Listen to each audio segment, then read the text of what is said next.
What is up, everybody? It's your boy Lex. Now, today's episode, we're going to talk about that Thor trailer, Love, Death, and Robots, Chip and Dale, and so much more on the best the geek podcast in the motherfucking multiverse. This is the After School Club.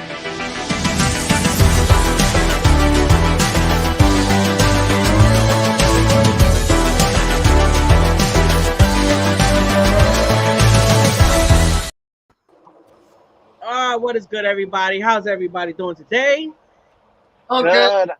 I'm wiggling my hands, but you can't see me. I'm a talking icon today. Woo! You're doing this, the Orengo and me. Hey. So what's up? Like always, everybody, it's your boy Lex, accompanied here with Miguel and CELY, aka Liquid Nebula. Hope everybody's doing good. We got a lot to talk about today. But have you guys seen anything this past week since last episode? Oh yes. Yes, I've seen too many things. All right, so before we start with a lot of the nitty gritty, I wanted to talk a little bit about the Aquaman spoilers. Have anybody heard about these spoilers? I have not heard a goddamn thing. You mentioned them in our chat, and I was about to ask you, like, what the hell are you talking about? What is good, my friend? A new challenger enters the fray. Mr. Zimmer in the house. Oh, Saber came out. All right, so yeah. Give me 1 second. What was the question? I got distracted.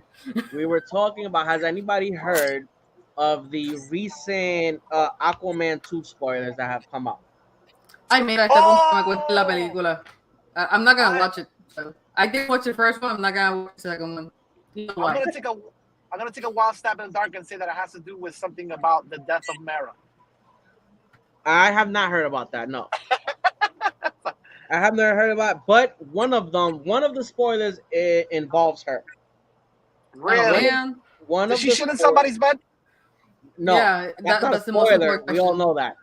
One of the spoilers that I read is that supposedly, I think a way to reduce her time in the movie, supposedly she's gonna be in the house. Throw a spoiler warning up there. What the hell is the matter with you, you uncultured swine? I don't have the spoiler warning no more. I took that shit off. Oh my god. Spoiler warning. Spoiler warning. All right, spoilers. If you're watching the fucking episode, you obviously have heard what the fuck we're saying. So anyway, first spoiler, and I don't know how true is this. Supposedly it came out on the case for her and fucking Johnny Depp. Supposedly her time has significantly been lowered in the sequel, and it's because they're gonna say that she's in the hospital giving birth to Aquaman's son or daughter. I don't know, but that's what they're saying. They're saying they're gonna have her be pregnant. She's gonna give birth to Aquaman's child. So she's gonna be a little bit in the beginning, and supposedly she's gonna come back at the end or towards the ending of the movie for like a big epic battle or some shit like that. Or they kill her character off during childbirth. That's a possibility. That's a possibility. Because they said. What's the second spoiler? Because the second spoiler is supposedly they said that this movie was pitched as like a buddy cop type of movie, being that what we're going to see or what we could see is Aquaman teaming up with Patrick Wilson, who plays his brother Or in this movie. So it's gonna be like both of them having to join forces for some reason. I don't know if it's gonna go against Black Manta.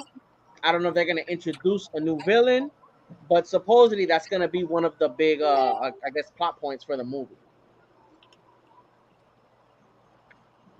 Okay. Well, I mean, I could deal with the team up. I could deal with the team up of his brother or whatever, and Patrick Wilson did a pretty good job. Yo, on a submarine. I just driving a submarine through the fucking seas, bro. There you go. Why does it have to be a submarine? Why can't it be a fucking Dodge Charger or some shit? A Dodge Charger with Rita Moreno on the back. It's gonna be, bro. Rita Moreno blasting Mark Anthony music now because, like Miguel said, Vin Diesel is becoming an honorary Puerto Rican now. Mm-hmm. Espérate, no me lo mezcle con David Beckner, Por favor. Son otros 20. Who? With who? The reporter. Ah, espérate, es verdad que tú vives You know, I don't know about that shit. No, él vive en los Island. He don't know about Estados. that shit. It's okay. What are you talking about? Who the hell? Oh, that's the okay. Yeah, I remember him. That's the white dude that reports on everything in Puerto Rico. He was there for the storm and everything, right? Yeah. Ah, okay. He got his honorary Puerto Rican card, bro. Word. Okay, but yeah. I mean, I don't know. We had this conversation the other days. We're jumping from fucking Aquaman to Vin Diesel. I guess if you want to talk about, it is a big jump. It's a skydiving jump off a car. Aquaman is going to be in the next Fast and Furious. It's not a big leap no more. Oh God! All right, so my view on fucking Vin Diesel culturally appropriating Latinos. One at a time. It is pretty ridiculous. He's obsessed with us, and it's really strange. Es como un weeb de Puerto Rico. It's very odd, and just like at first it felt like representation, but now it's like I feel like he's like poaching views. Mira, él es Groot. Vamos a empezar con que él es Groot. Groot canónicamente salió que era puertorriqueño en un cómic. He's a Seiba. Exacto, es un pavo Seiba. Puso a Don Omar y a Tego Calderón en una de las películas. Grabó en Teodoro Moscoso. Y ahora pone a Rita Moreno. Like, come on. Yo, I totally forgot that they fucking filmed here. Yeah. Somos Brasil. I totally forgot about that shit, yo. Every time nos cambiaron de México. Exacto, nos cambiaron de México y ahora somos Brasil. Por lo menos no cambiaron de país.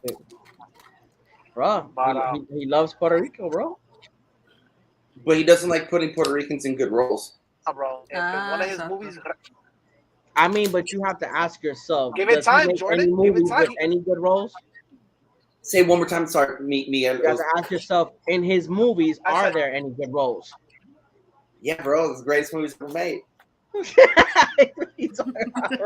feel like it would be so much fun to be in one of those movies because it's like in today a submarine is chasing a car on ice and that's whatever you say I'm in.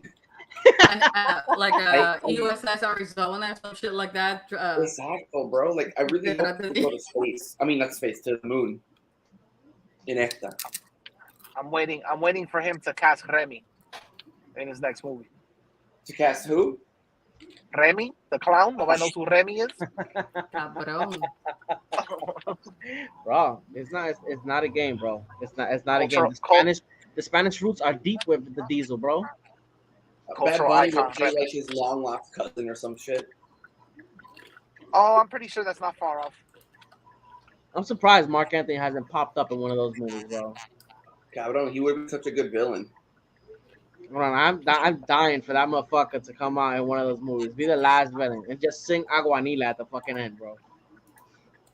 Can we take a vote on who we think? Can we take a vote on who we think Momoa is playing in the movie? What do you mean who? Like a hero or a villain, or like a specific character? No, like you know, if John Cena was his long lost brother, and so like who is this guy? You think he's like related? I think he's Letty's older brother. Or maybe Hobbs's brother. Maybe. I don't know. He's a villain, right? That's like for sure. I think so. Him and I don't know what Brie Larson is either. I think she might also be a villain. Brie Larson, really? I don't know. I think I saw a picture of them like together, but not like a behind, not like the two actors. I think they were shooting a scene and they looked at kind of friendly in the scene. I don't know if she's gonna be like a cop, you know, to like replace fucking Hobbs, and she's like an officer or some shit like that. That's what it looks like. I think Vin Diesel. I'm like, you got Vin Diesel. You got the fucking guy that was in Titans. That I'm guessing is also gonna be like a henchman or a fucking villain or some shit like that. Yo, they casted B-list Jack Reacher. Yeah. Jack Reacher, bro. That's what I'm telling you. They're casting guys that are like incredibly fucking big. So it has to be to fight fucking Vin Diesel, because Vin Diesel has to fight somebody that's fucking huge. I think they wanted Tom Cruise and they couldn't get him, so they were like, all right, we'll get this guy. The TV show Jack Reacher.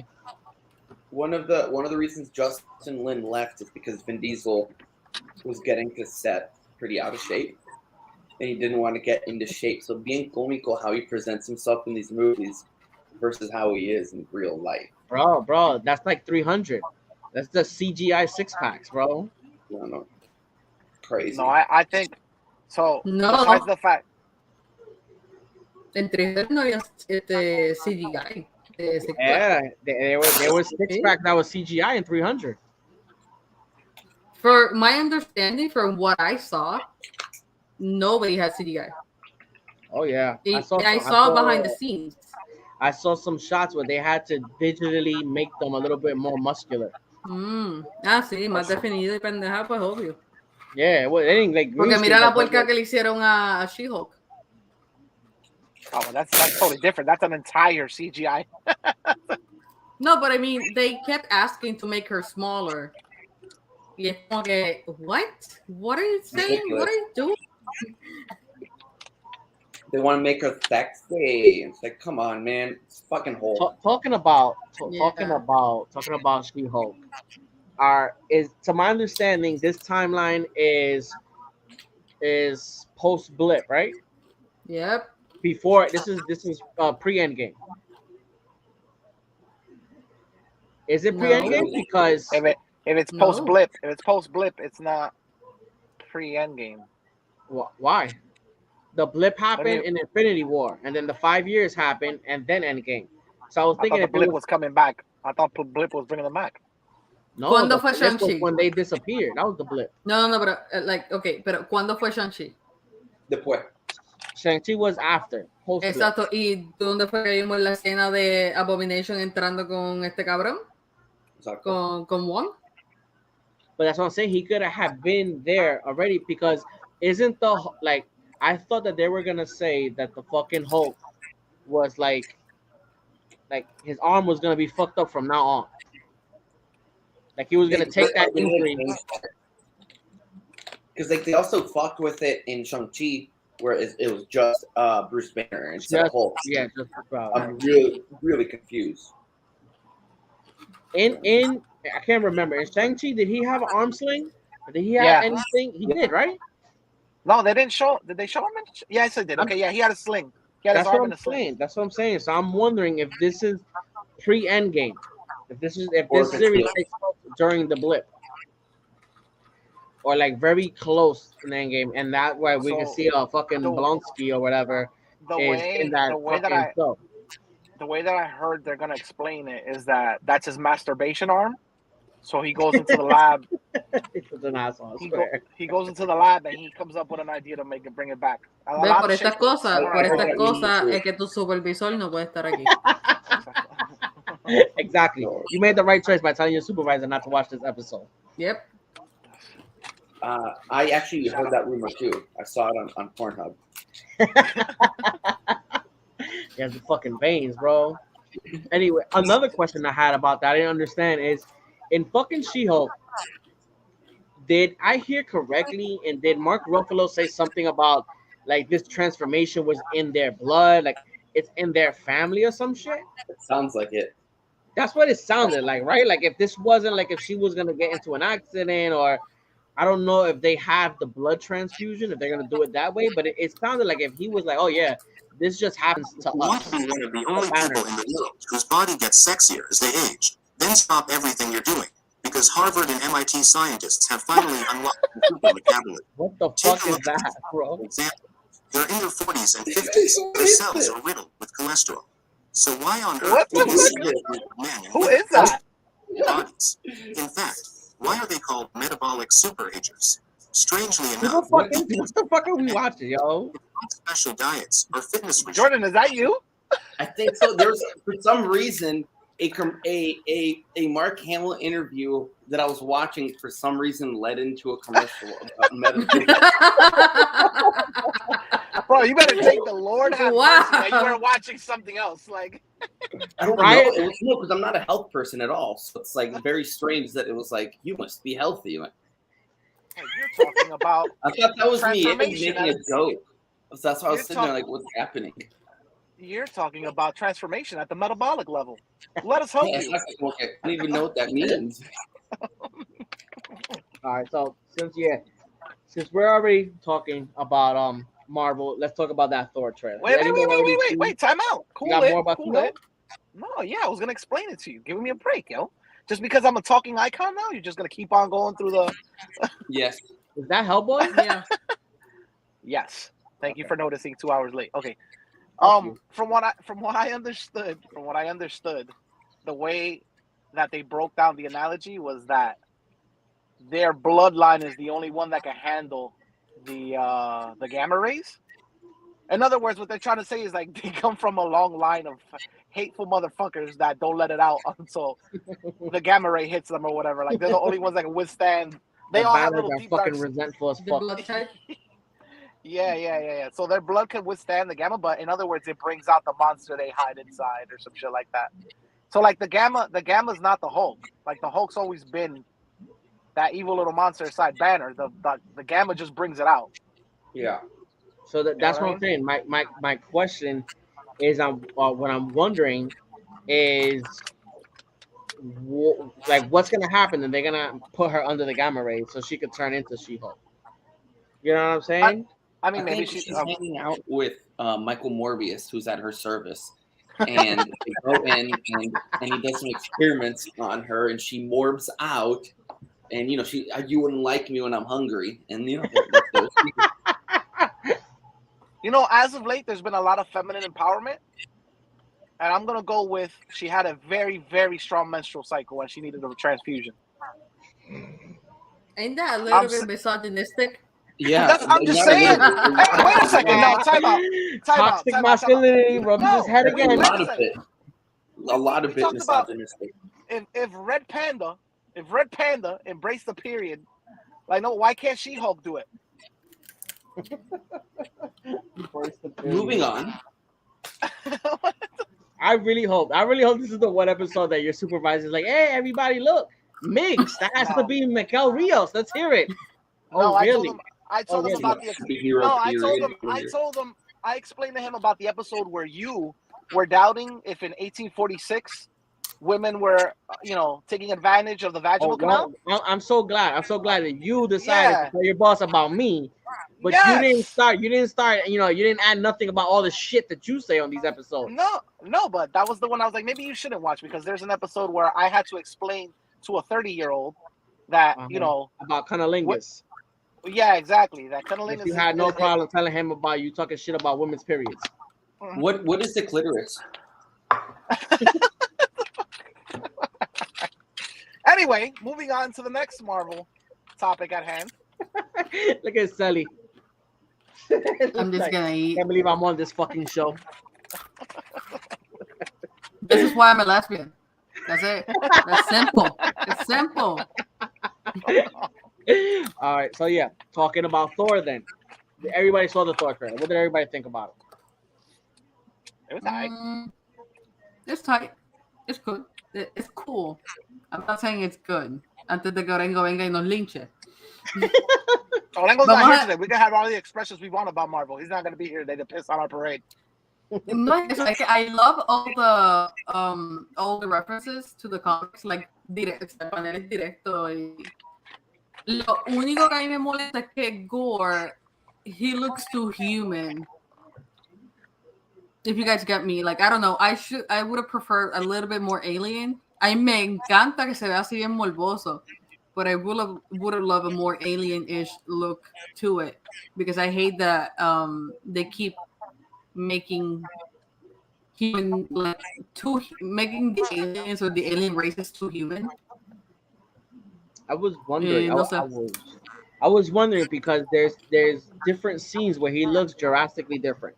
There's scenes where he looks like he just has like a gray stripe here, and then there's scenes where there looks like visible scars on his forehead, his eye color change. I'm wondering if there's a transformation, during the movie? Is there, if that's just a flashback to a point in time where I think because supposedly his backstory is that his wife and child died praying to gods. Is that what it was? Mm-hmm. His And that's where culture, his hatred. his culture worships gods, and on his planet, they worship them to the point where they're expecting what do you call that? Like Sacrifice. divine intervention. Ah, okay, okay. He lives on a super barren planet, and they expect divine intervention, and he's the one person that's literally like, yo, the gods aren't gonna save us, and he watches his family perish, waiting for like divine intervention and all this stuff, to the point where his own people basically betray him because he becomes what do you call that shit? A heretic? Oh, yeah, yeah. A header. Heretic. Sí, básicamente Heretic. él es un. We can see who has the higher degree in this room today, obviously. There you go. More you know, Vic. The heresy. So yeah, my question, I could deal with gore because I think to hide Christian Bale's expressions behind like a fucking CGI or a heavy latex is gonna be kind of fucking rough. My bigger thing is, are they gonna give Jane cancer? That's my question. I think that's where they're leading, because I've heard, I've read in multiple posts things like, if you're expecting the passing of the mantle, that's not what you're gonna see. And then I heard another one where they said that it's supposed to stick very close to her storyline in the comics. Mm-hmm. So that leads me to believe that she's not. I don't know if she's gonna be Thor or continue with the powers after this movie. And if it's like that, then she might just what you call it? Like, I think she might. I don't know if she's gonna die, but I might. So at the end in the storyline of the comic books, she dies and comes back. Is that what it is? She dies and comes back as a fucking Valkyrie, bro. Yeah. I'm saying. So the more she uses, she has cancer still when she becomes worthy. I mean, but the more she uses the power of Thor or whatever, the more the cancer intensifies in her body. Yeah. Whoa, that's cool. So there comes a point where she literally croaks or whatever because the cancer takes over. But then I guess she ascends into like Valkyrie status, which is funny because in the trailer she's riding a fucking Pegasus. Yeah. And the Valkyries are the ones that ride the goddamn Pegasus in the. That's the way they showed it to us in Ragnarok. They all ride a nice little Pegasus. Yeah. Sí. A mí me gustaría que hicieran eso, como que they show the reveal of the cancer and everything to Thor, a ver cómo él lo toma, que he still thinks about her, like, the 8 years I haven't seen 8 years, something months, something days. It's like, what the fuck? I'm gonna be honest with you. I don't know if they're gonna say she has cancer. Yeah. But I don't know if they're gonna like go back on the whole she had the, what is it called? The red part shit? 2. Yeah, exactly. What's it called? The ether. Yeah. The ether. So I wonder if they're gonna be like, oh, she had remnants of the ether, and that's what was killing her inside. Maybe they might not even use the C word. I think it's for kids. Remember, it's for kids. Mommy, what's cancer? Yeah. Like, you know what I mean? Like, I mean, but shit, they have fucking, Disney cartoons now where they're talking about death. Like, it's no problem. So, I mean, I don't think they'll shy so much away from cancer. They have fucking, what I'm saying? Like, soul. Cancer like has such a... Cancer has such a heavy fucking connotation to it. It's like a depression word. I don't know if they would have the balls to use it in a Marvel movie. Like, I wouldn't argue that kids can't handle it though, because kindergartens are doing lockdown drills, and they have to tell them why they're doing lockdown drills. So if a 5-year-old has to go to school wondering if someone will shoot them, I think they can handle cancer in a movie. I don't know if Disney got that. Además de que kids do get cancer, and there's a lot of things that are built around that. And there's hardly any Disney movie where somebody doesn't die. Yeah, and grandparents die of cancer a lot. Grandparents as well. die, parents die. Like Disney movies are struck with death. Además, left and acuérdate, right. hicieron Guardians of the Galaxy y la maíz se murió de cáncer. Boom. Exactly. Yeah. Boom, man. Boom. But they showed it for like an entire 2 minutes. Pero they showed it's a whole scene about a kid losing his mother. Literalmente, ¿qué más gráfico puede ser para un niño eso? Porque it's literally a kid losing his only parent to cancer. Yo, in the game, she doesn't die of cancer. They gun her down. Ve, peor todavía. Jesus Christ. Yeah, in the Guardians of the Galaxy game that came out recently, I was playing it. Like and they show you or a car. No, the Chitauri invade. They gun her down, like they shoot her? They light her up like a fucking Christmas tree. Oh shit. Wait, that is way too violent. That sounds like a Western, and they're making, like the opening of a Western. Yeah. The bandits come in and kill the family, and the one child survives. So they take Peter, like they take away Peter from his mom, and his last image of his mom is her getting shot like platoon style with arms wide open. No, like that. And you want to protect kids from cancer. I'm saying, bro. Cancer. But that's a video game. We can get away with a lot of shit in video games. I don't know if Disney, That one's baby. They're a little. They're very back and forth with their morale. You know what I mean? Sí, porque también hay que admitir que pues, los padres no son los mejores en dando los videojuegos a sus niños. Donde yo he visto de 10 años jugando GTA. So, yeah, that's what I'm saying. But there's movies on Disney Plus that specifically deal with cancer. There's this movie called Cloud where this kid, the whole movie is dying of cancer. Oh, and yeah. He dies. You know what I'm saying? So, doesn't Warner Brothers have one as well? The Monster Calls or something like that? The Monster Calls? When a monster calls, algo así from J.A. Bayona. With Liam Neeson. That he does the voice of the tree or some shit? Is that the one? Esa. And it's like a kid making up this creature to deal with the fact that his mom's dying. Yeah, exactly. Oh my God. Yeah. J.A. Bayona is good, man. People, we've been sleeping on him because, his last movie may not have wowed audiences, but visually it wowed the shit out of me. So I'm excited for his Lord of the Rings and to see what he does next. That guy, he's got. Have y'all seen El Imposible? El Imposible? Yeah, with Ewan McGregor and Naomi Watts. About the tsunami, no? Yes, that movie. Yes. That's James Bond. That movie is like directed. It's just one of the best directed action sequences. Is it the kid from Spider-Man in that movie? Yeah, Tom Holland. Tom Holland, yeah, he does a little great. kid. I've seen the trailer. I've seen like bits and pieces of the trailer. But when I used to live on Puerto Rico, I used to have like a phobia of we were gonna get wiped out by a fucking tsunami. And like I used to never want to watch that fucking movie. I wouldn't be able to sleep at night. It's fucking graphic, that movie, bro. I saw that shit.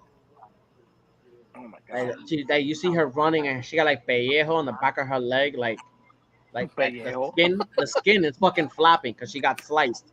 You see people underwater getting hit by cars and shit. It's nuts. Graphic. Yeah. And the way that the camera moves with the current of the water is really fascinating. It's like, I know this sounds cheesy, but it's like the audience is actually thrown into the tsunami. And he's a really visceral but stylish director. So I forgot how we got on talking about him. My bad. Oh, yeah, Monster Calls. So, yeah, about that cancer. Yeah. Oh, yeah, that's how we got there. We started off with cancer. About cancer. Lord of the Rings and J. Bayona. Got it. We'll see if they use it in the movie. Like, it'll be interesting to see if they stick to how faithful they're going to be to some of the comic origins or whatever. Bueno, yo iba a decir, coño, si no hacen eso, de verdad que van a joder el personaje como tal, pero ya jodieron un poquito a Miss Marvel. Y han jodido el origen de otros personajes, so it's okay. Like, I don't want to talk about that right now. I heard. Sí, porque tú lo que quieres es un cocotiel. I heard. Get my fucking cockatiel. I'm telling you right now, really bro. Good. I heard it's really good. I don't know if you're gonna get the cockatiel, but I've already read reviews of people that seen the first 2 episodes, and you know how it is when people see these Marvel shows. You know how this is the best show, but I have heard that thrown around. This is So my I heard favorite Marvel show since WandaVision, and I've only saw 2 episodes. everybody's current Marvel show is their favorite Marvel show. Sí, Exacto. porque lo mismo dijeron de Hawkeye, lo mismo dijeron de Hawkeye. So Even Moon Knight, like I like certain episodes, and I can tell you that Moon Knight was a little bit of a. If it wasn't for, if anybody else had played Oscar Isaac's character, I would have been like, this is fucking just boring as fuck. Just garbage. But after a while, it picked up. Like, you know what I mean? So, but my whole thing, I saw one review. I didn't see many. I saw one review, and what he stated was that it's very much geared towards a younger and new crowd. Good. Pues ahora vamos a ver a todos los Grognarks quejarse. Oh, esto es para la gente woke. Está en la agenda. Exacto. But it's like that's like the comics are literally aimed towards children. The Miss Marvel ones, I love them. I fucking love them. But when you're reading them, there's a certain level of cringe that you accept because I'm not the key demographic. So I'm accepting this. Like when I put Chip and Dale, I'm not the key demographic, so I'm not going to fault it for having cringe scenes because children need to understand certain things, you know. So I'm excited. I think Marvel needs, because their movies are pretty violent, so I think they need like legit kids stuff, you know, that I can show my niece who's like 4. If they don't give me my cockatiel, they can shove the show up their ass. I said it. win the fucking cockatiel, bro. Bro, if they do not give me the inventor, bro, that is one of the most fucking original villains I've ever seen in my life, bro.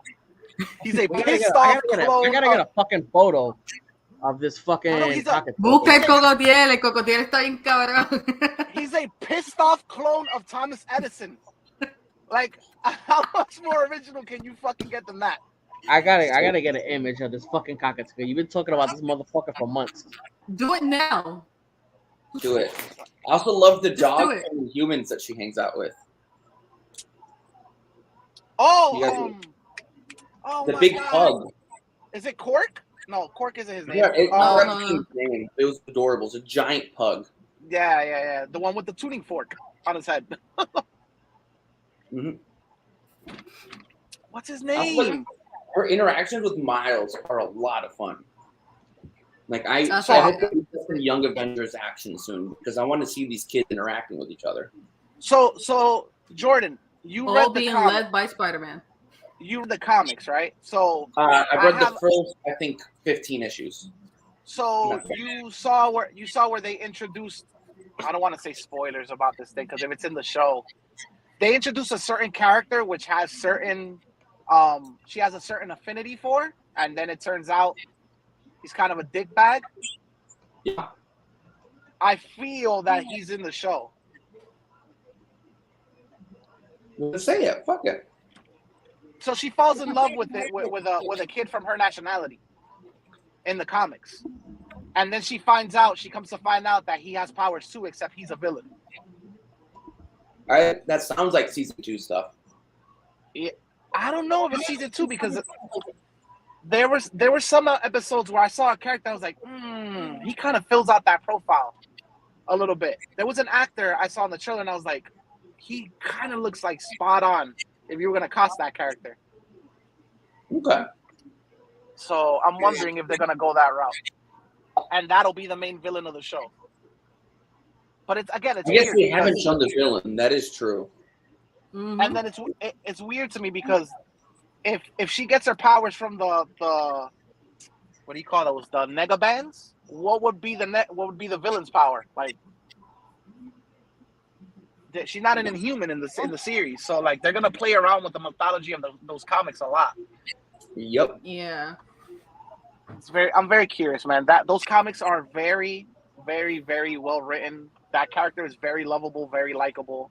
She's basically like she's that for me. She's that every person that reads it can kind of identify themselves with that like, you know, geek culture aficionado, like, you know what I mean?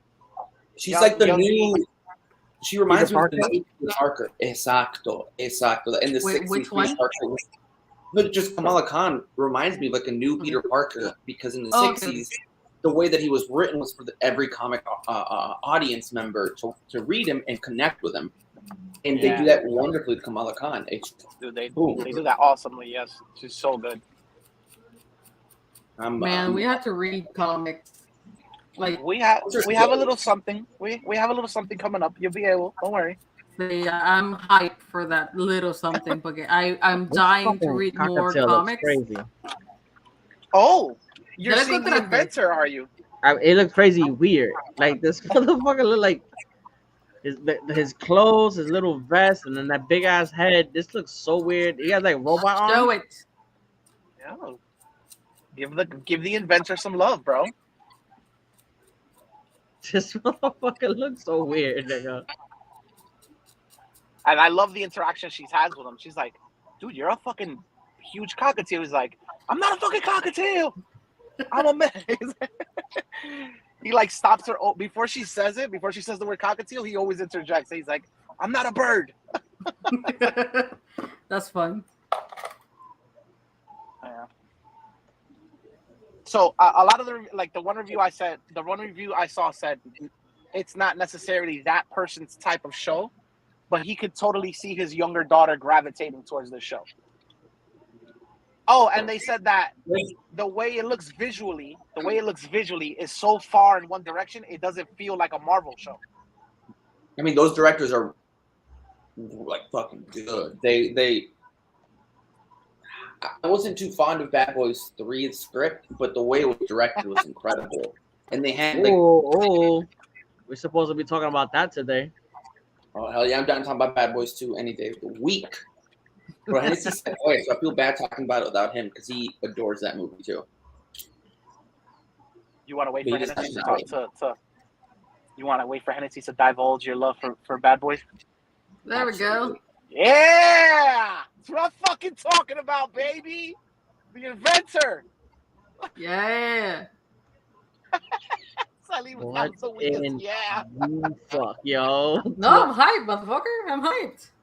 I'm just tired. I'm tired. Wow. I've been waking up at 6:30 in the morning every day for the past 3 days. I'm not used to it, motherfucker. Yo, we've seen some bizarre shit in Marvel, but that looks so fucking bizarre. Like I can't even imagine seeing that shit in the Marvel universe. Like, bro, be taken serious. Not only is that a fucking fully original villain, that motherfucker goes for the jugular. He's like, I'm not here to hurt you. I'm here to hurt the people you fucking love. I'm not gonna do shit to you. You have powers. No, I go for the jugular. Your cousin, your mother, your brother, your uncle, your aunt. Yo, he's basically a Colombian drug lord. Mira, si hicieron a Tahuares. Si hicieron a Tahuares, que hagan el cocotín no es nada. Yo, we should. When's the release date for the first episode of Miss Marvel? Because right now it's all hands on deck for Obi-Wan, right? And they're they're gonna overlap. But they're gonna overlap like at the mid show of one. Al principio. June 8th. This Friday, it's Miss Marvel and Obi-Wan. Miss Marvel and Obi-Wan are gonna be on the same week. Yep. Yeah. Uno es el miércoles y el otro es el viernes. Yeah. So wait, does Miss Marvel premiere today then? No, or next Miss Marvel premieres, I think, next week. on the 8th. June 8th. Got, what, 2 weeks? Nice. Wow. So that's technically mid-season for Obi-Wan. Yeah. Man, dude, Disney pulling out all the stops. They just like Did you get that subscribers, baby? What'd you say, Jordan? Did you read the report that Warner Brothers is pretty frustrated with Bad Robot because they've made claim to a lot of DC properties starting in 2019 and they haven't done anything with them yet? It was a very funny report to read. So when you say Bad Robot, that's JJ, isn't it? Yeah.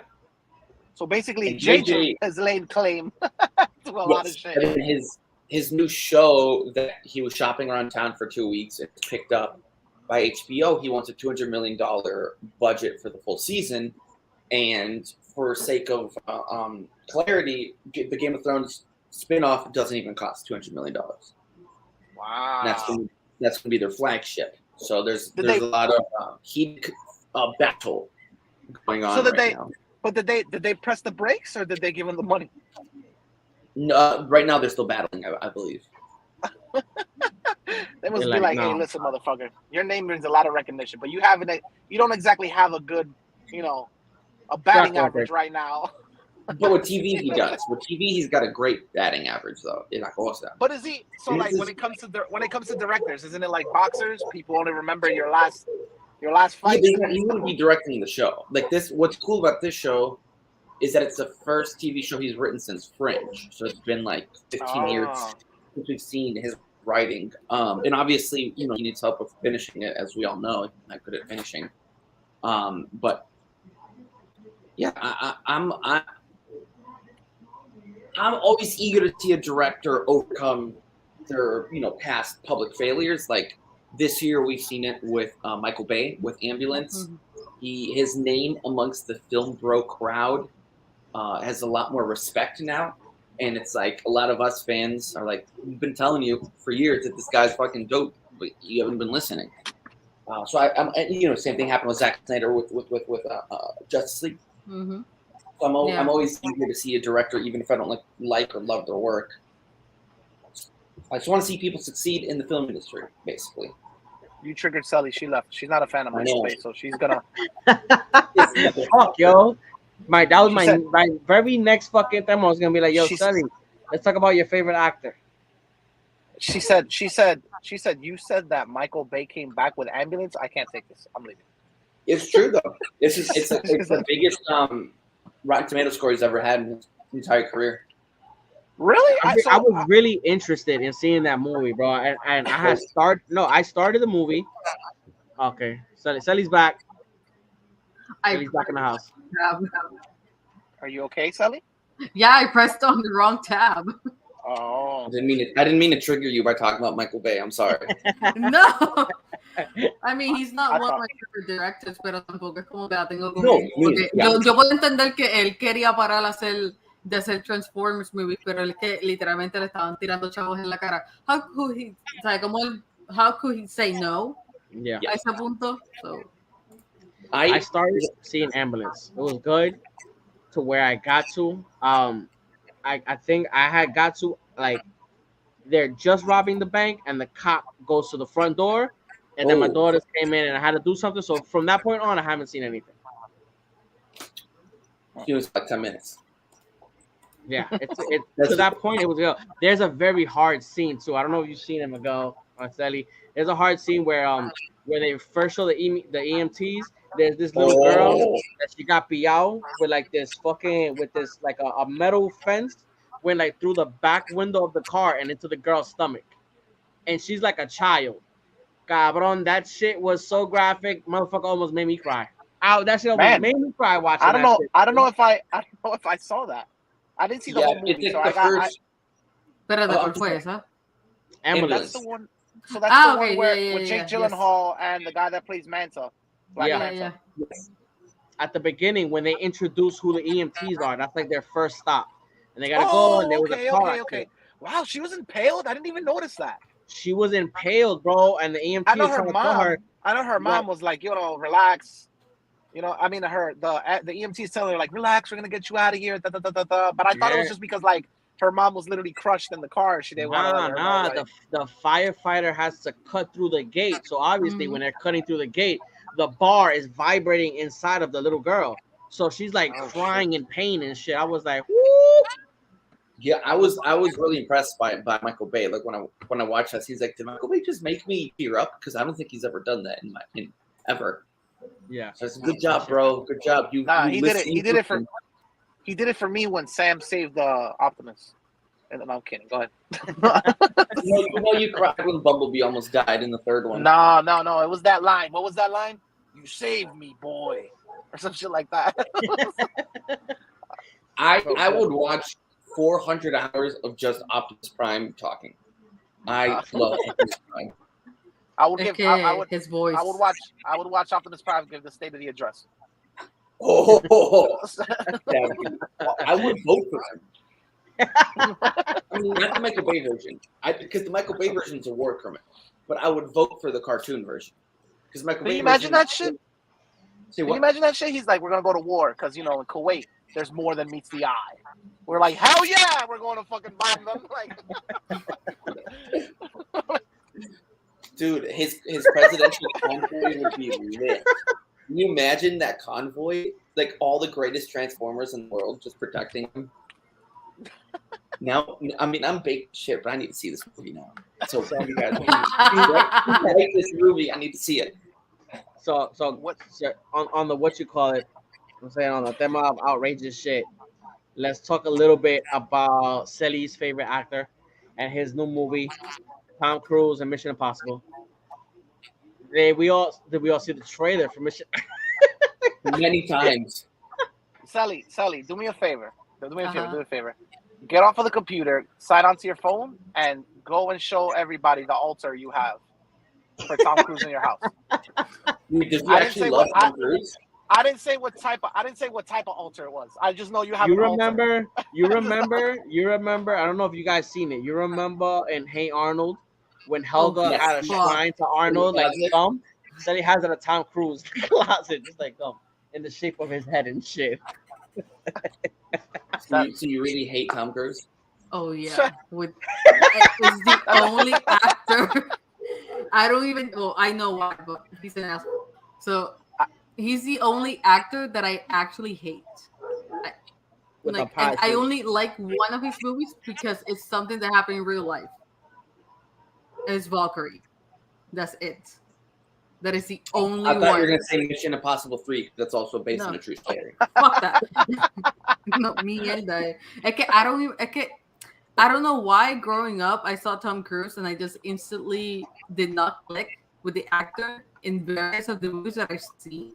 Like, estamos hablando que vi Top Gun, ese Cocktail, like almost like every single movie que enseñaron en TV, Guapa, like cable streaming service que he tenido que ver, like I've never liked the guy. Y cuando yo veo entrevistas de él y que sigo como que, okay, sí, está chévere que él hace sus stunts, es bien method actor, ¿sabes? Todo, pues, obviamente, Tropic Thunder. Como que no importa en dónde yo lo vea, I just instantly hate him. And also because personally, he's an asshole. Like, I believe the guy's an asshole. And no hay nada, to me, he doesn't have any redeeming qualities as a human being. He has one redeeming quality. At least in your eyes, he has one redeeming quality. If you were to work on set with him, he would protect you because he'd make everybody wear a mask. You've been shown that already. Yeah, but you also, when you work on set with Tom Cruise, there's also the Scientology trailer that's there every day recruiting people. So CELY's waiting for that Tom Cruise Mark Wahlberg team up. We purge ourselves. Yeah, Mark Wahlberg. I can't believe you said Tom Cruise and not Mark Wahlberg because Mark Wahlberg. I hate Mark Wahlberg too. That's her other one. That's her number 2. That's my number 1. Is him. Say, how do you? That's my number 2. That's my number 2. I swear to God, cuando él salió en fucking Uncharted, I fucking hated him. I mean, he also they don't have a movie together, right? Tom Cruise and Mark Wahlberg, they never made a movie together. No, thank God. But give it time. You waiting for that team up? You waiting for that team up with that thing? God, watch. Mission Impossible. No, what number are they on? I don't even know anymore. I don't know. 7. Mission Impossible 8. Say hi to your mother for me. Highest grossing movie ever. What? Oh God, no. Can you imagine? Mark Wahlberg has a stipulation: no Asian people allowed because he does not like Asians. You're lying. Man. You're lying. No, he telling you. A hate crime against an Asian man. He's a poo-poo face. Yeah, I know that. Yeah. Big poo-poo face. Yeah, I know. People should forgive me after so many years. No, motherfucker. No. Especially when you haven't paid the hospital bill still to this day, papi. Como que get the fuck out of it. Get out of here, bro. You're rich. This guy ain't. Pay for some shit. All right, so then let's talk about that trailer. How I saw the trailer and I felt like it was a little weird, and I had talked to Orengo and Miguel about this because of the sound. Like, that's what I loved about the song. It had no sound effect. I felt that was so weird for an action movie trailer. I thought it was ballsy and like because Mission Impossible always has for the last 2 films has positioned itself as classy action, right? So I felt that the trailer exuded classiness. It's like it reminded me of trailer number 3 of Dark Knight Rises, where you start off with a piano and there's no sound design. It's just the soft piano and people's voices, and it slowly builds into Hans Zimmer's like punching in the face. And there's also no sound design. And we all know that Christopher McQuarrie, and not in a bad way, I'm not saying he copies them, but he's obsessed with Christopher Nolan. So I think that the trailer felt like he was what's the word? Homage? Yeah, like thank you. It was like homaging him and really inspired by him, because I feel like McQuarrie is our, like, you know, is like the United States' Nolan. You know, like he makes classy blockbusters the way that Nolan does. So when I saw the trailer, first of all, that music is synonymous with Mission Impossible. They've literally used that tune, if I'm not mistaken, in the movies before, like in specific scenes. It's not the one that everybody knows Mission Impossible for, the dum dum dum dum dum, that, you know. But I did feel when I watched the trailer, I was like, I had no problem with the audio. It was just the way I guess they edited it. I was just like, what the hell is this? Am I really watching the trailer? Is this like somebody clipped a whole bunch of movies together? And at one point I was like, this looks, huh? That's what excites me, because it looks like 4 different movies put into one. Yeah, I was like, did somebody? I was like, wait a second, I gotta make sure I'm watching the actual trailer, not somebody fan made, like, you know, one of those trailers where they clip different movies in, where every actor's in a different movie and they just happen to look like they're in the same one. Yeah. So I was like, this is a little odd. But once I saw it again and again and again, And again. Yeah, I saw I think I saw like 4 times. Bro, okay, so my favorite genre in the history of cinema has always been Western since I was a kid. I fucking love Western. So all those shots of the horses doing a cavalry charge during sunset in the desert gave me like just cinematic bliss. Just seeing all those shots, I was like, yes, thank you. Because Christopher McQuarrie also loves Westerns, and spaghetti Westerns in particular, and he homages them a lot, especially in Fallout has a bunch of them. So I'm pumped. And also a sword fight on a fucking like Mission Impossible, having a sword fight on a bridge. Yes, bro. Give me the a sword fight with the brother from La Bamba. From what? The brother from La Bamba. Bamba. The Richie Valens story. Gracias, cabrón. I was trying to pinpoint where I know. Gracias. Bro, this motherfucker from somewhere, and then in my head, all I saw was hit. Richie. I was like, oh, wait a second, I don't know who that is. Bro, the big hit with Mark Wahlberg, bro. You don't remember that? He was in the big hit? Cabrón, what? Yeah, he was in the big hit. What's the big hit? No, I think Lou Diamond Phillips is in the big hit. Pendango. That's not Lou Diamond Phillips. That's not Lou Diamond Phillips. Diablo, cabrón. Lou Diamond Phillips was Richie, no? Yes, Lou Diamond Phillips played Richie Valens in the Richie, Bob okay, movie. yeah, I got the guy that plays his brother that he doesn't get along with is in this Mission Impossible movie, and he seems to be in a sword fight on the bridge with the girl from the last one. I forget her name. That's how fucking Ferguson. She really reminds me of like a 1940s actress, like I forget her name because I'm baked to shit. But the German actress that was famous in the 40s, that was in Gaslight and Casablanca, really reminded me of her. No. No. I did. So watching the content of this trailer, what's her name? Ingrid Bergman is who she reminds me of. Ingrid Bergman. I remember the name, but I don't remember the face. So she is exceptional. Was an exceptional. Sorry, I'm so sorry. Go. Sorry. No, go ahead. So watching this trailer, watching the content of the trailer, they look like they're going back. You're good, man. They look like they're going back to the like a lot of the characters from the first one, or at least one of the main ones, Kittredge. Kittredge comes back or whatever, and I mean, there were callbacks to scenes from the first one. Their little dinner scene where they're having that conversation, and he uses the goddamn gum, red light, green light, red light, green light. Yeah. So the conversation they have in the restaurant is literally in that trailer. They have an homage where the way that it's shot is like over the shoulder of one character and then over the shoulder of another one. I believe that's how it looks. He even jumps, actually. Now that you say it, it seems like he escapes in a jumping way, just like in that scene. That's a good. Oh yeah, that if you don't have Tom Cruise running his ass off in his movies, that's not a Tom Cruise movie, bro. I mean, what? That's what I'm saying. It's not, if Tom Cruise is Oh, not okay. running, it's not. It's like if you have Brad Pitt in I the movie, thought you he's said not this eating Mission something. Impossible It's wasn't not a a Brad Tom Pitt Cruise movie. movie. I'm like, what the fuck are you talking about? That's right. That nigga, that motherfucker's always running, and just like this nigga, Brad Pitt, that motherfucker's always eating something in his movies. And always looking sexy. I'd fuck him. Interview Anyway, with the Vampire Lady. I think anybody would fuck Brad Pitt. but the trailer throws a lot of callbacks to the first movie, and I'm like interested. It's a two-parter. That's another thing because that's I don't know if it's a culmination. Finally, like the next one will be the end of Ethan Hunt's saga, but yeah, that's see the what plan. happens. 8 is done, and then perhaps spin-offs, with like Elsa's character or some shit. Yeah. Ring Rames, baby. Oh, another. I'm not sure which character was that established in one of the previous movies. That the Max character from the first movie, one of those characters is her daughter. Yes. So who's her daughter?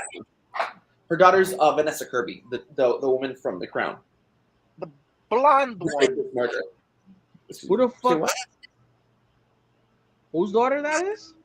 Max. You remember Max Lady, from the first old one? lady from the first one? Yes. Yeah. Yeah. Yes. She was So one of those characters is her daughter. They say that in the trailer? Or what the fuck did you read? No, I think it was established in the last movie. Yeah, right? she says it in the club because she's like, she gives a speech and says, "As my mother Max," and the whole crowd goes, Oh. I fucking don't even remember the last one. Holy shit! I gotta see. The last one was So, with Henry Cavill, right? it's a masterpiece of action cinema. Like there's no necessarily like character arcs or anything like that, but you don't go to Mission Impossible for that. You go to it for death. Yeah, exactly. Exactly. And That's what I'm saying. I remember the last one. I don't remember that shit. You go to watch those movies so Tom Cruise can display his death wish on the big screen.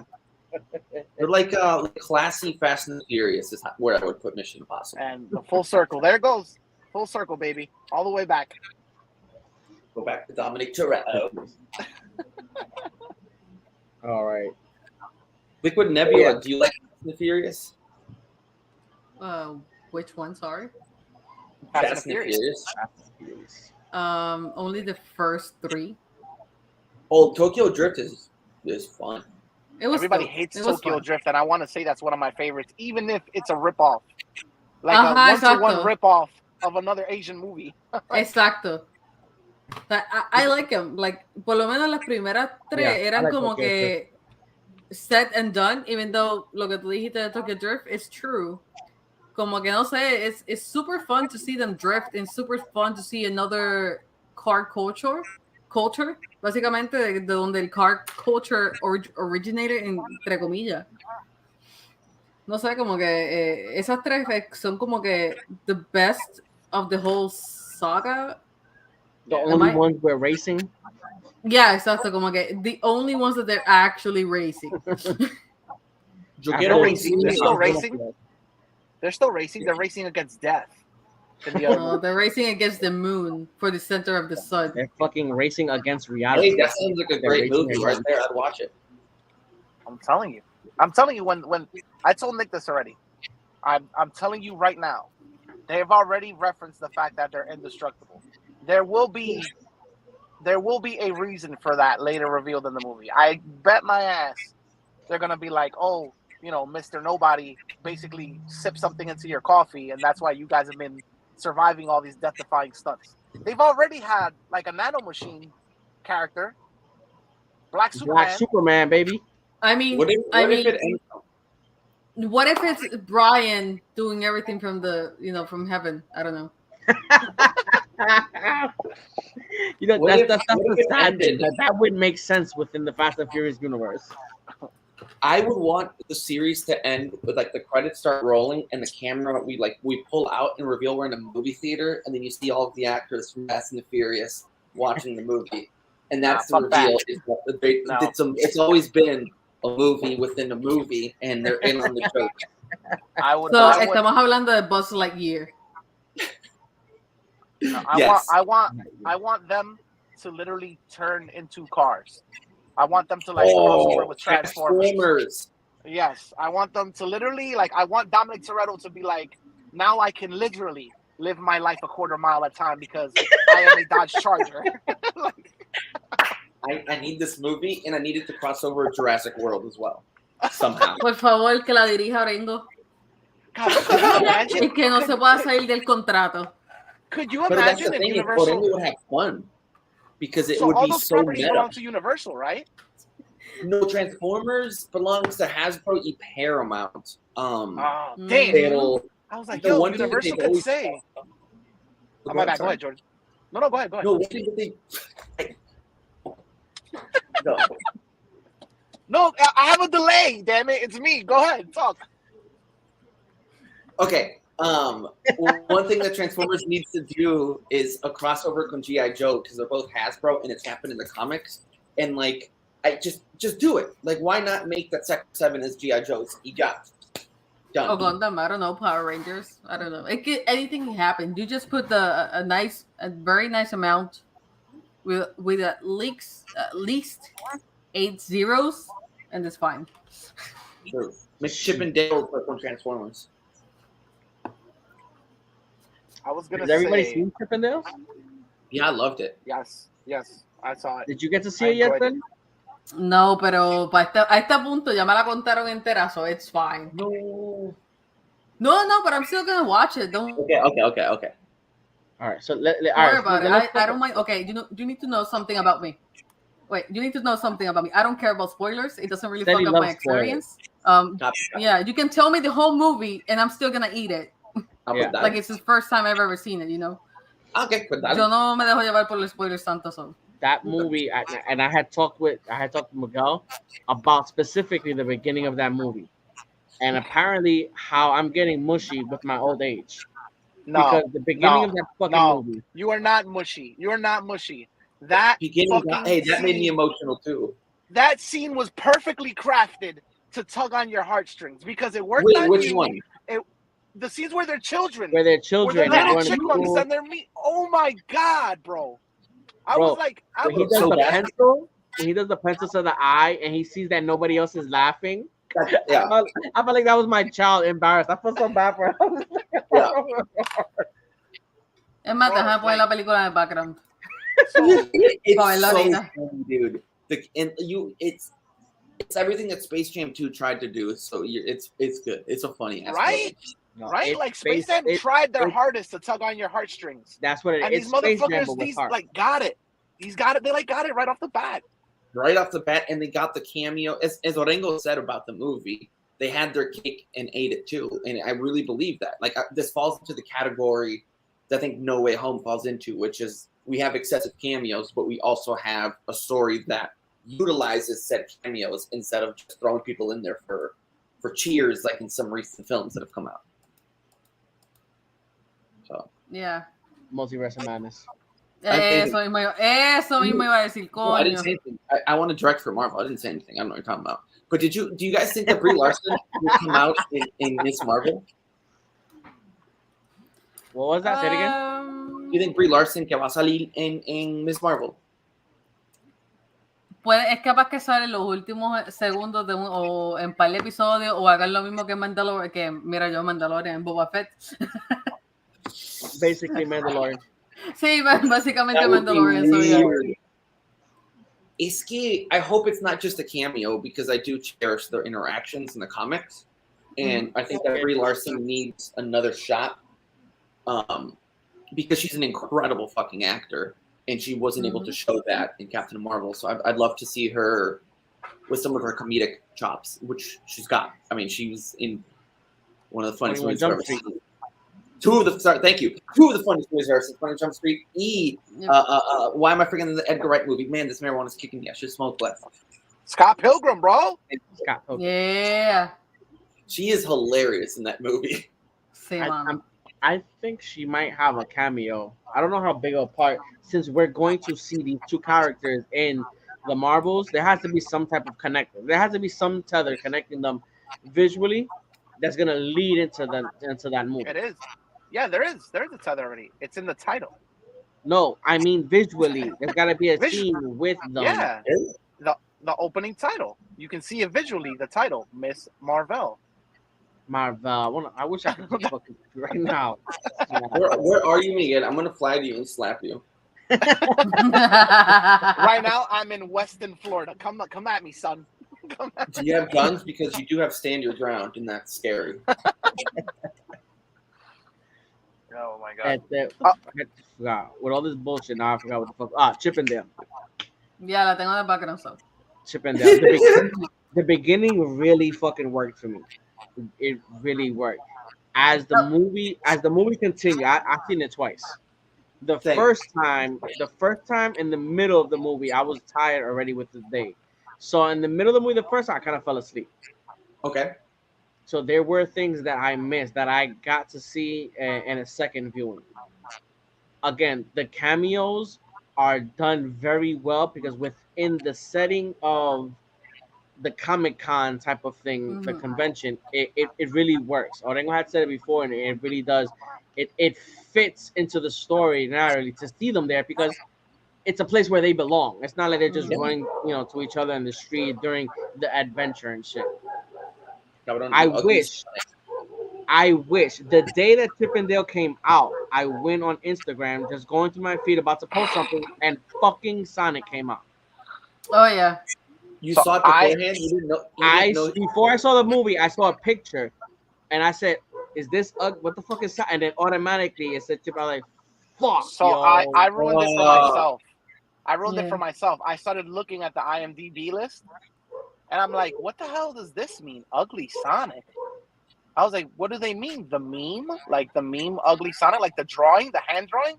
How the hell are they gonna?" And then I said, "Oh no, I ruined it! God damn it!" And then I called Orengo and I was like, "Orengo, this is in the movie, isn't it?" And he goes, "Why did you ruin that for yourself?" I'm like, I didn't know. I just read the IMDb listing and they have the voice actor under the title Ugly Sonic. How the hell was I supposed to know that was on there?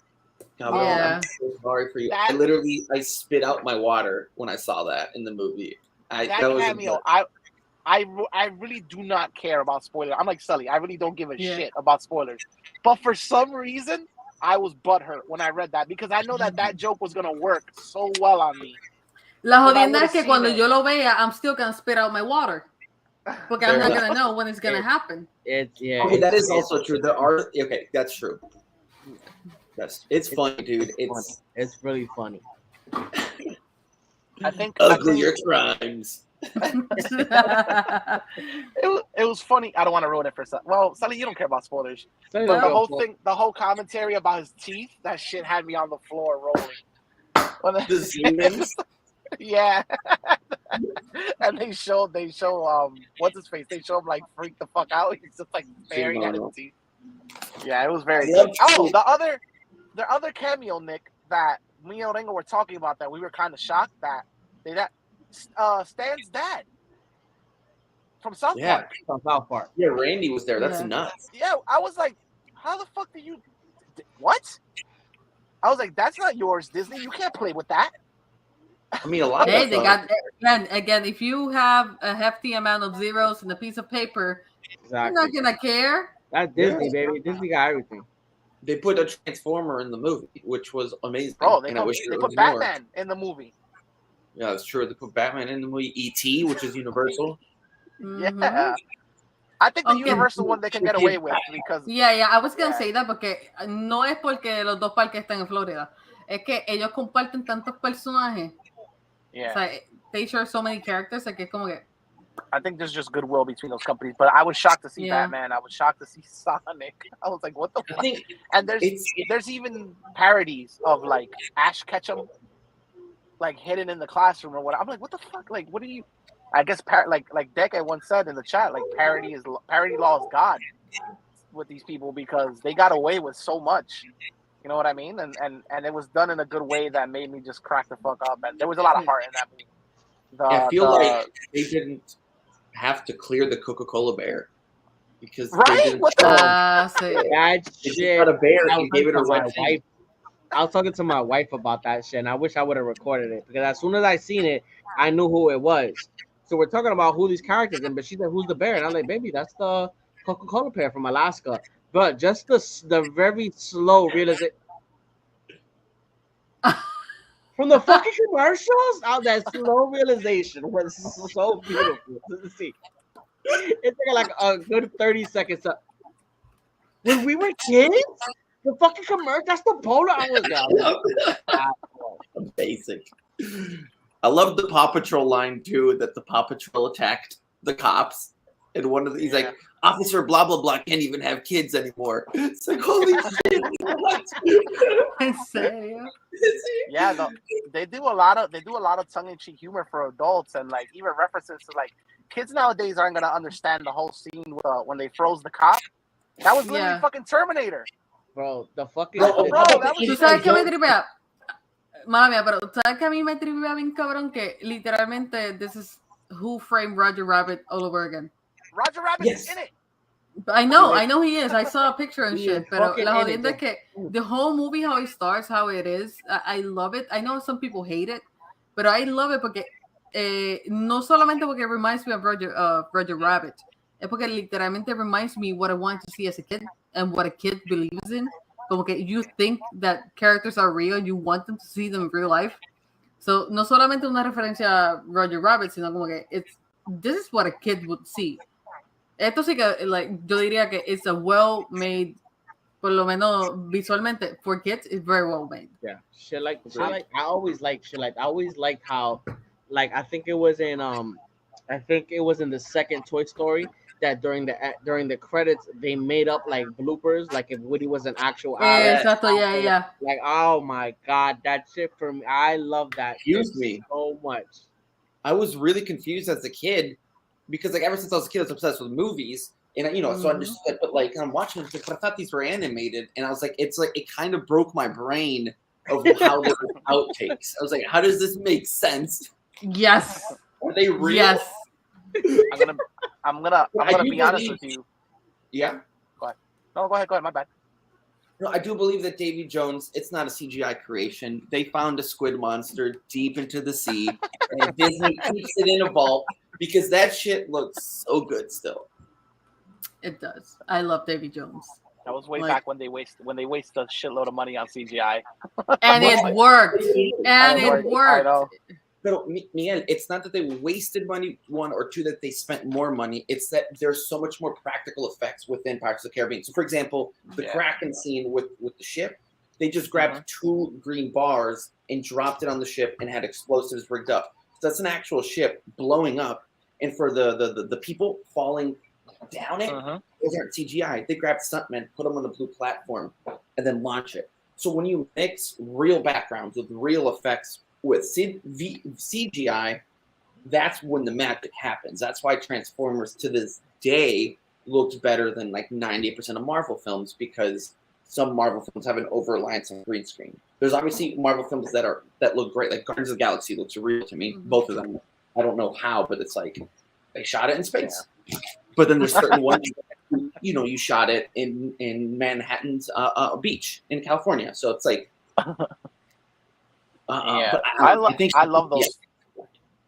I love those first 3 movies, and people give them so much shit, especially the last 2.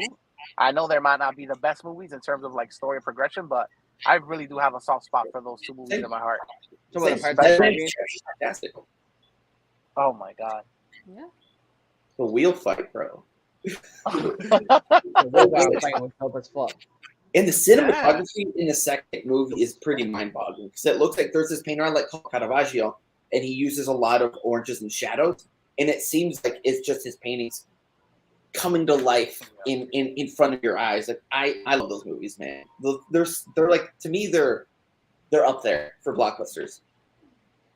Those movies make me laugh, because I have never in my life have been, and maybe it's just me, I have never been so attracted to such a bummy ass woman in my life. So I saw what was her name? Calypso? Bro, Calypso? What? Cabrón? Bro, sexy as fuck, bro. Bro, with them black teeth. I was like, God damn, bring me those rotten teeth, yo. What the fuck? That movie made me hit puberty. Yo, I was like, what? Show me what that gingivitis do, baby. A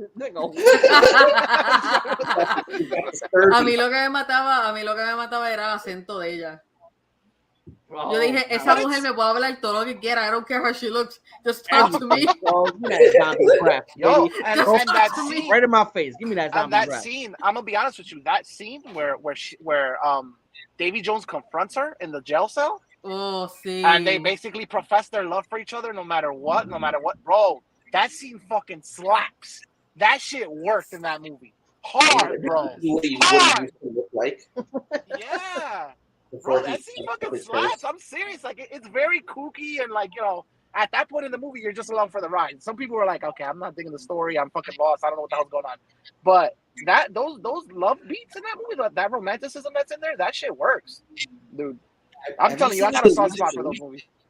The what? The Yeah. deleted scenes in the third one, it's really sad. Like Disney, like we need to release the Verbinski cut because the deleted scenes are incredible. And you find out the reason why Jack Sparrow got a P is because he refused to sell slaves, and that is such a wonderful plot point that I didn't think that He Disney refused ever to thought what? to sell slaves to Beckett. Mhm. Beckett's a Yeah. fucking Oh, slave. okay. Is a So- slave owner. And Wow, I he didn't know said- that. You the just blew line my is fucking actually mind. really great. The line is really great because Beckett is like, that's what happens. Something along the lines of, like, that's what happens when you don't bring me my cargo. And he goes, people aren't cargo, mate. And I'm like, that's a damn good line. And it specifically tells you. Oh, shit. Mala thought mía, it was I a just reference saw. Mala mía, pero obviamente tengo pues la película en background. I just want to see cameos and shit, right? I'm not listening to it. Pero I literally just saw un cantito de alguien vestido de Fallout with the suit of 111. I'm like, what the fuck? Yeah, Was it in the this guy- Comic Con?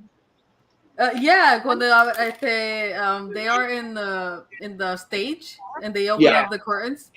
Al frente y después sale una Sailor Moon y yo no sé qué carajo. Pero holy shit. No sé, that just strap yourself literally in. slapped me. There's Yeah. so Strap much yourself in. shit. There's You're so gonna have much. to just pause it and See? just go, yo, second to second, to just see people like walking in the fucking background. No, the My- thing is, I've never seen anything referencing Fallout other than they were trying to make a TV show and nothing ever happened, as far as I know, and COVID and whatnot. But I've never seen anything about Fallout being referenced in anything in any other medium that is not the video games. Oh, the That's a good point. fucking cheese addiction in this fucking movie made me laugh. Shit. Oh, I would only crack I then. promise you. It's like, I promise you, I haven't smelled cheese in weeks. What the fuck? What is that? What is that? No, but Come on. continue, guys. Continue with the Pirates of the Caribbean being one of the best movies ever. So Jordan I mean, just so- blew my fucking mind because this whole time I thought that line in the movie was the whole thing about.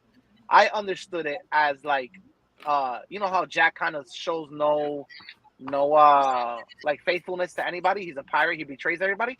I Yeah. always took it like he was literally taking pirates back to Beckett to get killed. That totally adds another layer to that character. Now that you say it's about slavery. Yeah, and they cut it, Mhm. and it's. I think the Oh, frustrating thing God. about Pirates is that Jack went from a side character to a main character, Mhm. and we Yeah. already saw him complete his character arc in the third one, where he started caring about other people first. He saved Will's life, even though Yeah. his goal in this entire trilogy has been to Immortal. be immortal in the high seas, and he gives it to Will. Yeah. And for some reason, in the fourth one, he's back to being a scoundrel, and that kind of frustrates me. It's like it's not what I signed up for, you know. Yeah, and then Well- they tried to bring it back in the fifth one. Although I do love Javier Bardem. I Yes. love him. El Palatar. Sí. Like I fucking love his portrayal the Capitan Salazar and whatnot. Pero I know it's kind of wonky. I know the movie is, más o menos. I like the story behind it. They could have done that in like a short movie or some shit. See, But- on point, but see. Bro, Yeah, they're I mean, setting up. They set up the return of Davy Jones. Like, That- they canceled it. yeah. I'm like, what the fuck is gonna happen now? Like, what? They teased me. They teased me I to hell and know. back with Davy I'm like, Jones. what the fuck is gonna happen now? And Like- now, where does that we'll never see Johnny Depp in another Pirates movie again? They No, all already $300 million for a Everyone. million alpacas. He said, "Fuck you." That dude is not So- going to be in any movies ever again. they're setting up another, or that's what the fucking word on the street is. They're Yep. setting up another franchise for the Pirates with Two separate Margot ones, Robbie. actually. Margot Robbie, Miss Barbie Yeah. herself. Sí. So there's a Margot Robbie one, and then there's one that Craig Mazin is writing with Ted Rossio, who wrote the first three, and also The Mask of Zorro with his other writing partner. That I think I'm forgetting his name, unfortunately. But Craig Mazin did Chernobyl, and Chernobyl was pretty swell. I thought it was fucking fantastic. So I want to see what he brings, because he's not allowed to say, but he's been like a ghostwriter for a lot of blockbusters. He was the Hollywood fix-it man for a long time. He's even got a podcast where he talks. Anyway, but so like, I think we're gonna get separate Pirates of the Caribbean projects coming out, and that excites me. I just ask one thing, which is this is Pirates of the Caribbean. So give me some Latino, Caribeño, if possible, motherfuckers. But so far, it's just a bunch of white people. And it's like, Maybe. I get it. I get that a lot of pirates may have been white, but like Anne Bonny doesn't need to be played by a white person, even though it's probably Margot Robbie, what she's going to be.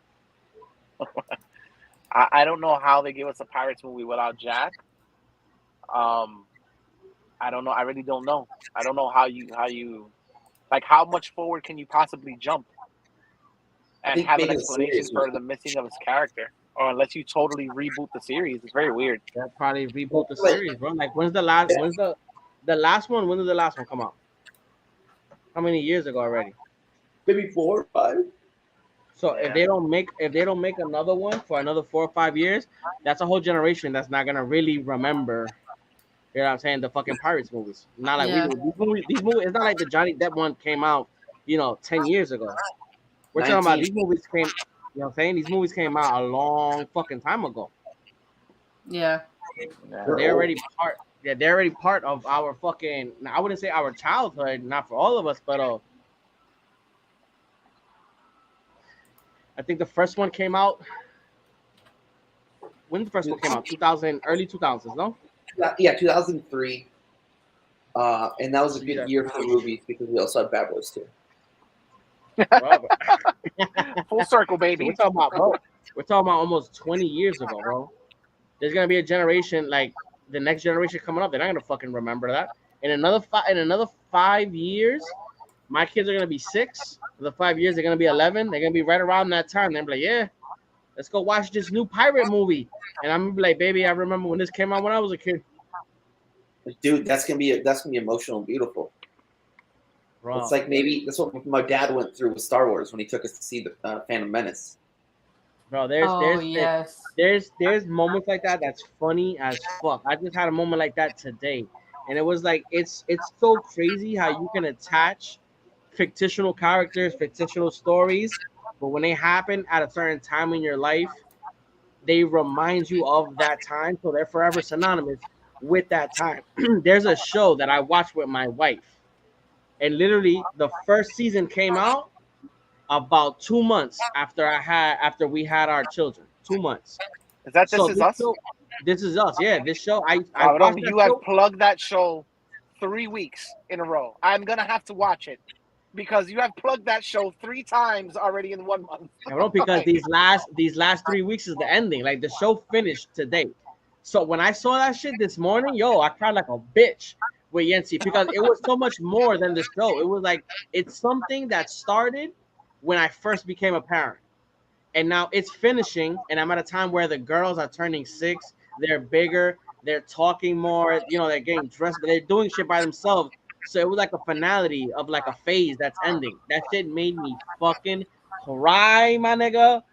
That's beautiful. It made you feel like they were talking about you. This is really us. Cabrón. In the show at the first episode, you see the guy having his kids. Like I felt like I was like it was a moment that I was going through. You were in the delivery room. So with them. I'm seeing them go through it, and I was like, yo, that shit just happened to me 2 months ago. So as their kids get bigger, my kids are getting bigger. The things they're going through, I'm fucking going through. So it's like seeing my experience on the fucking screen. So as he goes through certain struggles that you go through when you're a father, when you question, am I doing the right thing? You know what I'm saying? The struggles that that happens when you're a father and when you're married and the time that it takes away from one thing and I want to live my dream. Does that take away from my time with my? There's like so much shit that happens in that show within the is that 6 the show? Is that the show that one time you called me because one of the families has a kid on the spectrum? No, that is a show called Parenthood that's Oh, made from Parenthood the is creators. dope. This is Hood. Parenthood is fucking dope. Bro, Okay. the creators of Parenthood created This Is Us. Are you serious? Okay. So, Bro, this show, if you haven't seen it, which one is the one with Milo Ventimiglia? This Is Us. Oh, okay, all right, okay. The one that I told you about Parenthood is there's gonna be people that you're gonna recognize. Michael B. Jordan was on that show. There's gonna be people you're gonna recognize from that show. But Parenthood, since Alex is on the spectrum, and there's things that happen to that kid. Yeah, you called me. You called me stressed out. You were like, I believe your exact words were, Miguel, I don't know how you do it. I'm like, bro, I understand how you feel. Bro, I was like, I understand where you're coming from, but it's just like, your kids are your kids. You love them, bro, no matter what. Kid, you know what I mean? when that kid is talking to his parents, and he fucking tells them, oh, they're like, oh, you're so special, you're this, you're that, and he's telling his parents, you say like, I'm funny, but why don't the other kids like me? Why don't you know what I'm saying? I'm supposed to be all this speciality, but why don't kids like me? Why don't they like talk to me? What's wrong with me? Shit. As a fucking parent, I'm lucky that I saw that show before I had my kids. Because if I would have had that while having my fucking kids, I would have been fucking balling on all episodes. Bro, it's those struggles. It's the same shit with Chip. Have you seen Euphoria? Oh God. That's a whole man. That's Jordan. Oh, God. We have dedicated episodes. Everybody shut up. Everybody shut up. Jordan, how do you feel about Euphoria? You'd be hard pressed to find something like a show or movie I hate. I dig it. I've only seen season 1, but the direction was really cool. It felt like somebody who only watched Martin Scorsese and did a lot of cocaine made a show. And I like that kind of direction because Martin Scorsese in the 80s was already on cocaine. So this is like double cocaine. And I don't know, dude. I found myself crying in every episode, but my brother, who's a parent of 2 children, he only got 2 episodes in. He said, I can't watch it because it's stressing him out too much because he's got a young girl. he's got teenagers. A baby boy. She's 4 and he's like 5 months. So he's like, this show's stressing me out. I don't want to watch it. So as a parent, how does that show stress you guys out? How do you want to go first, Nick? Oh God. I'll go first. Euphoria. Okay. The shit with Euphoria, and we have talked about this shit on the show so many times already. The thing with Euphoria is each one of us feels like the way that we were brought up, these characters feel realistic to a point because we feel like we've grown up with people like this. So there was a lot of crazy shit on this show, but we felt like I said, each one of us felt like there's characters are in this show that are relatable to us because we knew people like that growing up. With that said, the show, aunque it feels realistic to me, and there's certain aspects of how kids are growing up nowadays, versus how we grew up. You know what I mean? I don't necessarily have a fear of like my girls going through specific things like the drug abuse and all that. The mental issues that these kids deal with are very real. It's very real. But it's like there's so much scum on this fucking show. Like the scumbaggery on this show to me is so high that I don't feel like my kids, and I don't know who the fuck knows, you know what I'm saying? But I don't feel like my kids are in danger of becoming that fucking damaged. At the so like I don't get that. How do you call that? I don't get that stress because I feel like I don't want to say that out loud because then my son will be like Ashtray, and I don't want to say that shit out loud. Ay, cabrón. like what you call it, like the As long as he's not Jacob Elordi's character.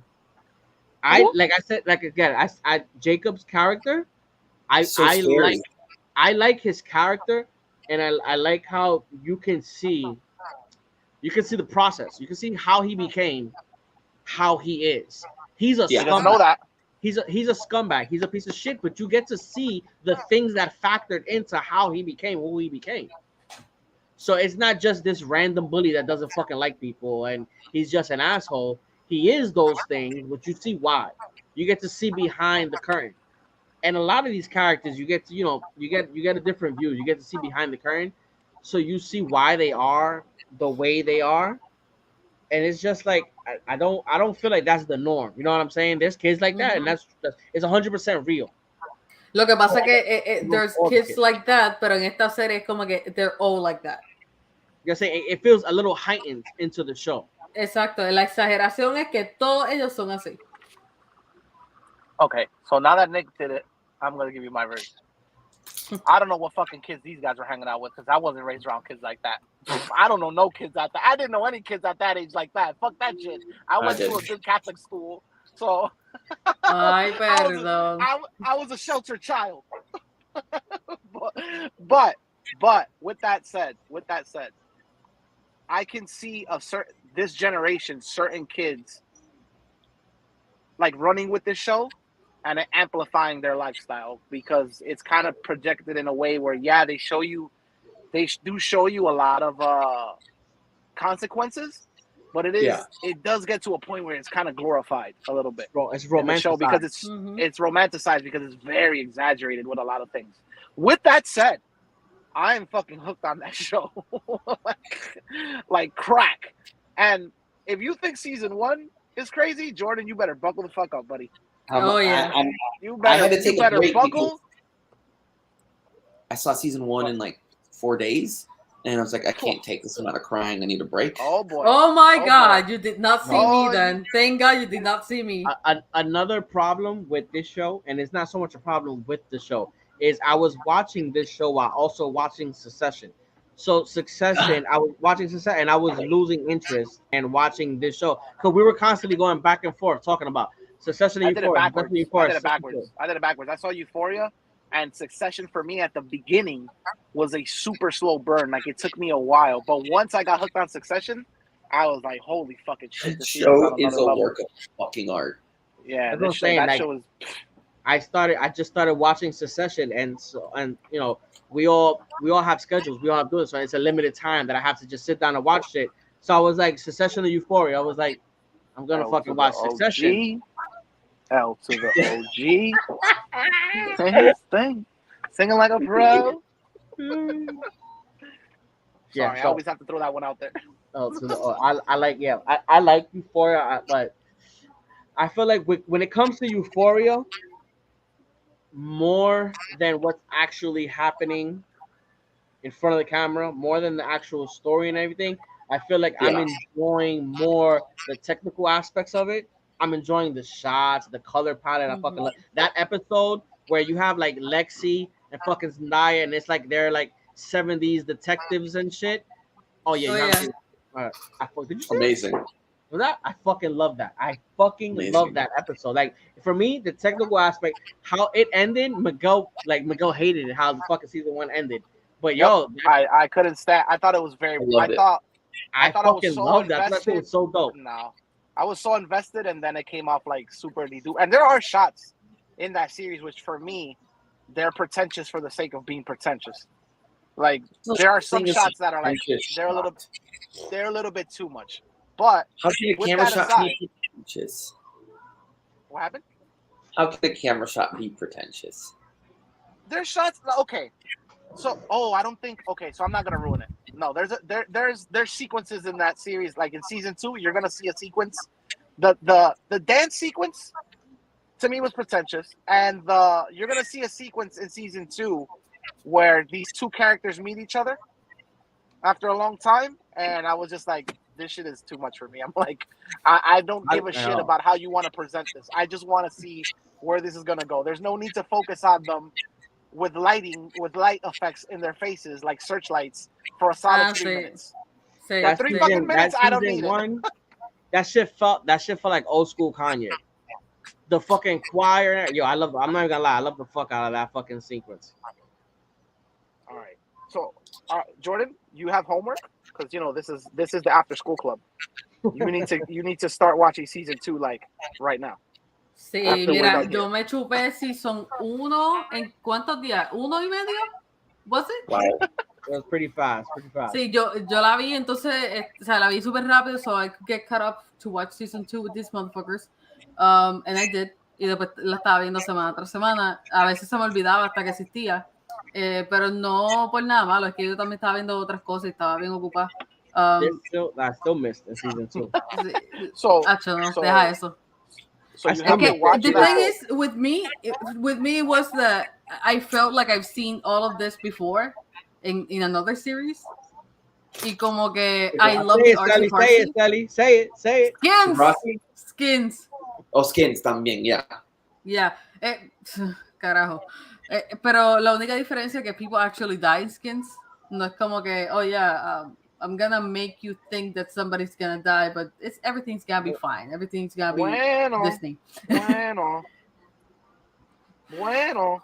Yeah, I know the season finale, unfortunately, was spoiled for me. But it seems like he dies. Oh no! Why did they do that? No. It's okay. I know it's only 1 minute out of a 10-hour show, so there'll be plenty more for me to enjoy. Season 2, I'm missing a bunch of episodes of season 2. I think I saw the first 3 episodes, and then boom, I jumped into the fucking last 2. I saw the play. Sí, pero okay, yeah, that thing happened, pero como que en Skins yo siempre veía como que había un poquito más de consecuencia de toda la locura que ellos estaban haciendo, estaban pasando, como que no sé. British one, of course, right? Yeah, exacto, gracias. Nicholas Hoult, Kaya Scodelario, y salió un par de gente de ahí que ahora están en Hollywood. Ramsey de Game of Thrones. No. No, eso fue Misfits. That was Misfits. Thank you. Okay. Quien salió fue el de Slumdog Millionaire. Fucking beautiful show. But tell Miguel that for the longest. Sí, por favor, vean. I tried watching it. I tried watching it, and it's just I wish I would have seen that show first because the guy that's the main character, he's a wonderful actor. But now every time I see him, I only see Klaus. Exacto, ese es el único problema. He's got that from Misfits because that character is fucking Klaus, sí, bro. He's got it from Misfits because you saw Misfits first. Had you seen Umbrella and Academy he did it first, though. That's what I'm no, telling he you. did it first. That's the thing. And Misfits, he did it first. Y es idéntico. Es el mismo. He's annoying as fuck. He's annoying as fuck, and you wish he was dead. Literal, like los personajes, they say that, like, oh my god, I wish you could just disappear or just die, like en una parte, and then something happens and they reveal the actual purpose of the character. So no te voy a spoiler más nada, así que mira la fucking serie, mira qué hace. Jordan, yeah? Jordan. So you haven't seen Euphoria, you got that for homework. Have you seen? Because if we're gonna throw him into depression mode and baptize him in the after school club, then he's gotta go full depression mode. Have you seen Scenes from a Marriage? Yeah, which one, the original one or the show? The show. The second one, the show with Oscar Isaac. The original one. Yeah, I've seen the original, but not the show. Oh bruh, if you really want to go depressive, go watch BoJack Horseman. Yo no sé que ustedes le vieron a Scenes from a Marriage que los deprimió tanto. I was watching it and I felt nothing. Bro, we're gonna hey, respect the sensitive males, okay? That's the problem. That's the fucking problem with nowadays, yo. Y'all don't respect the sensitive males, all right? I do. El problema es que I am not one of them. Heartbreaking. Okay, so Jordan, you have homework, bro. You gotta see Euphoria and Scenes from Marriage, and then when you come back and tell us you're like on Zoloft or some shit like that. Already am. I'm saying, like, literally already am. well then Yeah. we'll call you and check on you every once in a while, just to make sure you're still with. Bendito Just to make sea. sure you're still with us. Pero por favor, vean BoJack aunque sea una sola vez en Yeah, su vida that y no la show's vuelvan a ver. amazing. Yeah. So Véanlo funny. y no lo vuelvan a ver más en su vida. Just keep it in your memories and save the funny moments only, please. I think season Alright, one so- is really rewatchable because season Oh, one yeah. was predominantly jokes, and they were all like rhyming based jokes. Yep. I fucking we chortled with rapturous glee. That's one of the ones that sticks with me. Was like the Navy SEAL. Remember that? Oh That my episode? God, yes. It is just the SEAL. Yes. Fuck no. All right, well, that's gonna be on my homework. Then I'll put that on my list. Cabrón, there's the Navy SEAL. That's a SEAL. Quentin Tarantino's in the Navy show. SEAL. It's Quentin Tarantulino, and it's a tarantula. No tengo que decir más nada. He's Exactly. already saying everything, and verdad, I cannot add anything else because I'll be spoiling it. All right, so before we get into today's main topic, which is Love, Death, and Robots, I wanted to just bring this up really quick. The suit for Blue Beetle, fucking released today. What does everybody think about the suit? I, in my personal opinion, think that it's dope as fuck, and I love, like CELY has said earlier, I love that it's not CGI. I love that it's Yep. an actual practical suit, and like Miguel said, it really does look like how the suit Like the looks. suit from Injustice. And yeah, exactly. Yeah. It looks just like from fucking Young Justice. Es también lo que yo Injustice. dije. Es también lo que yo dije, como que no es CGI, tampoco es Titans quality. You know, you can see him without the helmet. Y se ve legit. He looks pretty cool. He No looks voy a dope. decir que I he think looks he looks 100%, pero I think he looks dope, and I think in post they're Yeah. gonna correct it and they're gonna add shit, and I think that suit is gonna look fucking amazing on They'll screen. probably have the fucking hook Yeah. thingies. yeah, that exactly. shit Yeah. is going to look I fucking. think- I think it's gonna look amazing on screen. And if you look at the concept art that Anamelo Soto posts on Instagram a lot, Mhm. it has neon lights coming out of the chest piece. So I Mhm. think his entire suit at nighttime, and we all know that Angel really likes neons if we've seen his work. Mhm. So I think there's going to be some like really cool neon action happening on the suit during nighttime, which is really exciting. And it's just no sé, Yo viendo. diría- Say Yeah. again, sorry. No, que yo diría que eso sería como que the best glamour shots Yeah. para Okay. promocionarlo, como que estaría cool. Continue. There's one Sorry. que touched my soul was seeing Blue Beetle right next to Angel, and just seeing the photo of Angel, with his fucking directing headphones on right next to a superhero. It's like holy shit, Mhm. and he did It's it. happening. He did it. It's happening. Fucking dope. It just warms my heart because my entire life all I wanted to do is make blockbusters, and it's nice to see Boricua making blockbusters. It's like it's cool. Yeah. It's nice. Maybe Nadie se lo definitely puede made me tear up. quitar. Exactly. I Nadie definitely se lo teared puede up. quitar. I'm looking forward to it. I think the suit, like you said, in post is gonna. I dig the suit right now as it is, but like you said, in post it's gonna look fucking amazing. I have faith Yeah. in the suit. It's just fucking Yeah. ridiculous. If it looks that fucking badass now, like I said, it reminds me so much of the Young Justice suit. If it looks that badass now, I can imagine when they just start, tweaking this, tweaking that shit is gonna look fucking amazing. Kind of Dude, has and like this. that mask is going to be famous. Yeah. Like people are going to have that mask on their desks, like they do Vader and Iron Man. Exactly, yeah. I believe so. Just like, bro, all the little fucking Latin kids. Now we finally got a hero of that magnitude where you see his face live action. Because we got Miles Morales. Miles Morales hit me personal as fuck. But to like have a live action, a person that kind of looks like you on screen. Oh, Representation, bro. Yo diría, It'll make the kids because it'll be like when I was a kid seeing Zorro. Era como que espérate, we can be superheroes too. Y ahora como que like we can be super powered superheroes now. And then at first we were Batman in the West, but now we're fucking Lightning Man. Yeah, dude. Oh, and it's no more that it's gonna go streaming. This is gonna be a theatrical release. That dude. I hope it slays in the box office. no, te digo que Black Panther es money. hora. Y yo creo que con esto, Sony / Marvel maybe vaya a apretar para sacar a Miles, porque Okay, pero they puede better ser la start. competencia directa. I mean, Pero Marvel. we need an Afro Boricua de verdad. None Oh, yeah, of this yeah. people who don't speak Spanish bullshit anymore. Ya me cansé de eso. It has to be a Yeah. real Afro Boricua, especialmente after West Side Story. Como que people need to listen to us if they're going to talk about us. Yeah, I agree. ¿Quién llegó? La banana. Wow, you mentioned West Side Story. And you summoned I him. just knew. He That's the whole just problem. knew, yo. He heard Steven Spielberg. He heard Latinos fucking going, chance and fighting, and he just came in. He was, Exacto. it's on my time. He came in like this. You didn't see him, but he was doing this. Exacto. Yeah. Orengo, what do you think about the suit of the beetle that is blue? Yeah, el suit se ve bien, cabrón. Right? Right. That shit looks. We look Yeah. so fucking sick, yo. Yeah. Yeah. I can imagine like what he went through when he first put that suit on. Oh, Yeah, yeah. hermano, sí. Like, look at me in this fucking suit. No CGI. No, just Cabrón. practical. Look at the suit. Cabron. He put that suit on and he's trained in martial art. He could fuck you up in that thing in real life. Yeah. Yeah. Yeah. What? He would, Antes de estar en Cobra Kai. Yeah. Yeah, it's one thing Yeah. for my fat ass to get in a Batman suit and feel empowered. This motherfucker could literally fuck somebody up wearing Bro. that thing. I just can't help but think like what was Angel going through? It's just like I'm finally doing it. Like, I'm making You know Not that kid is from Parenthood.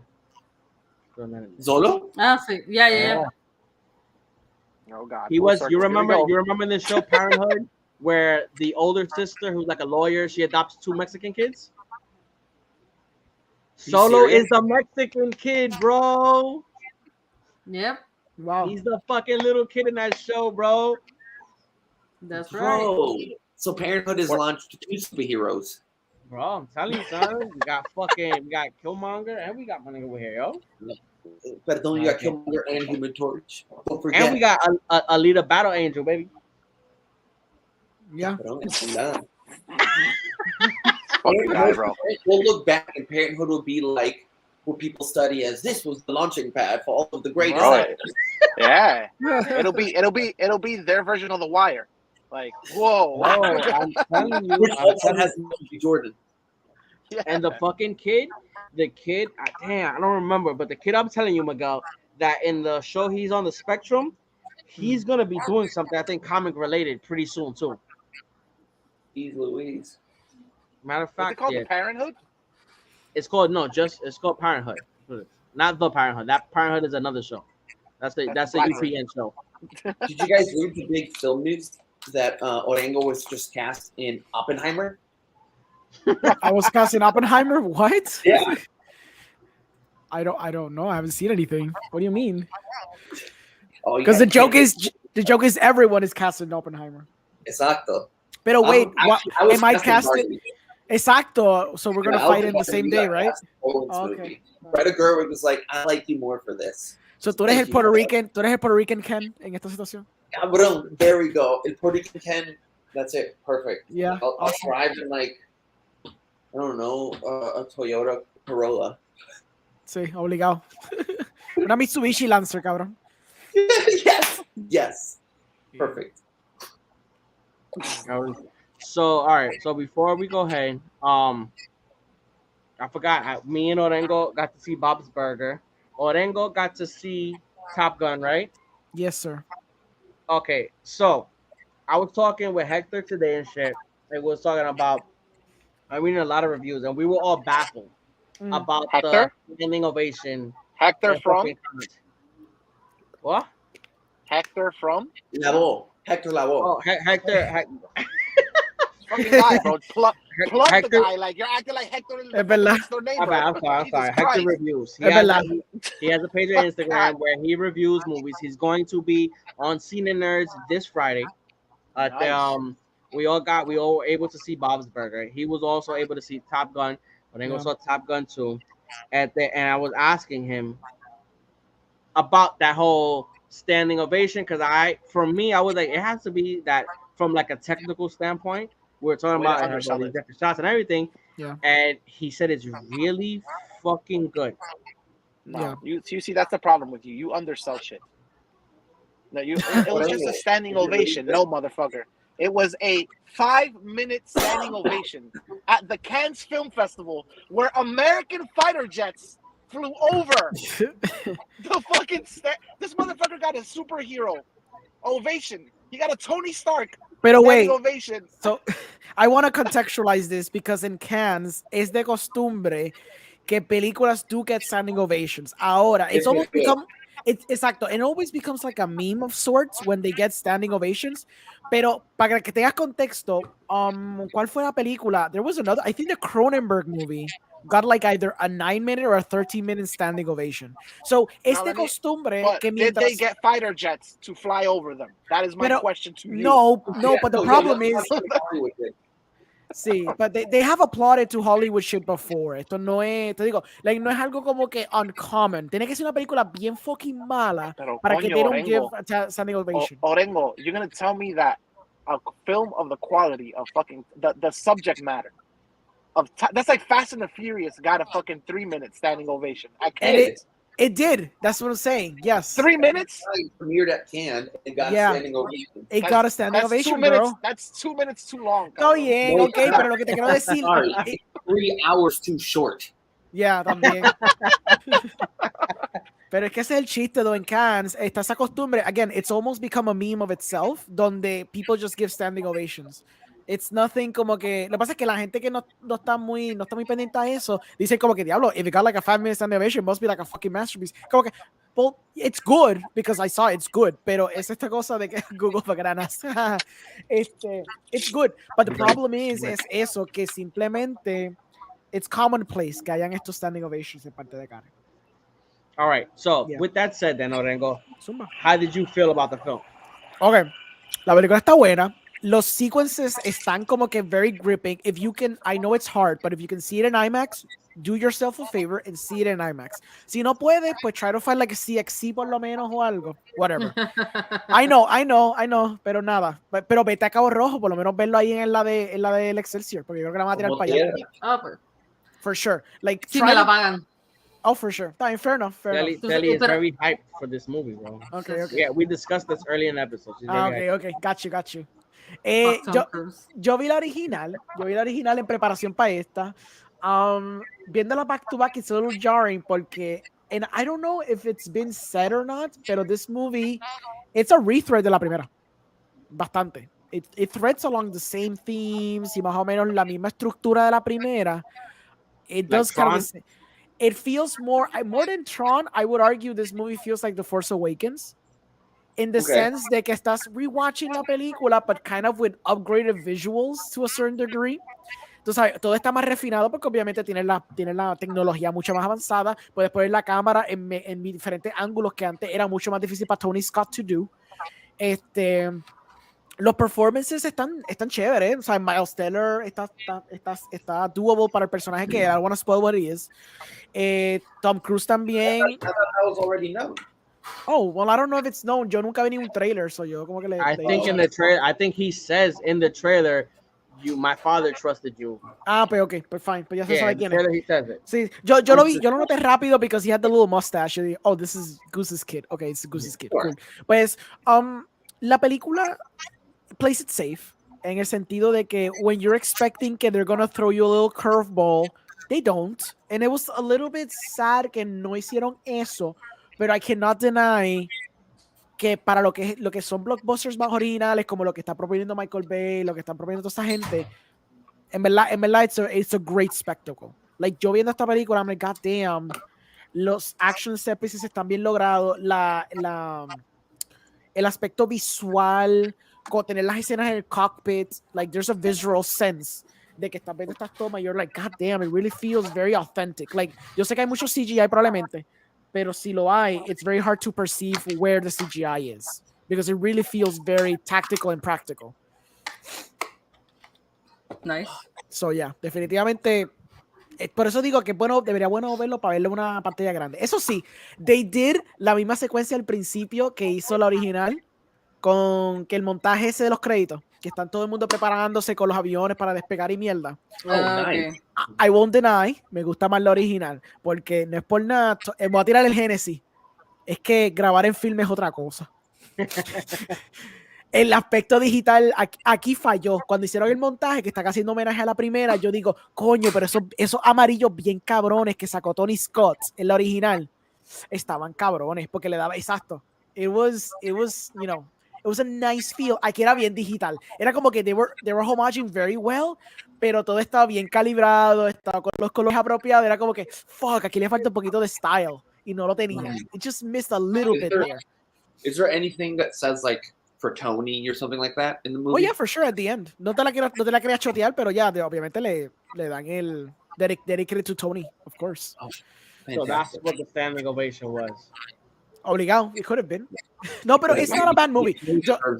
Cuando yo digo Force Awakens, it's not a bad thing.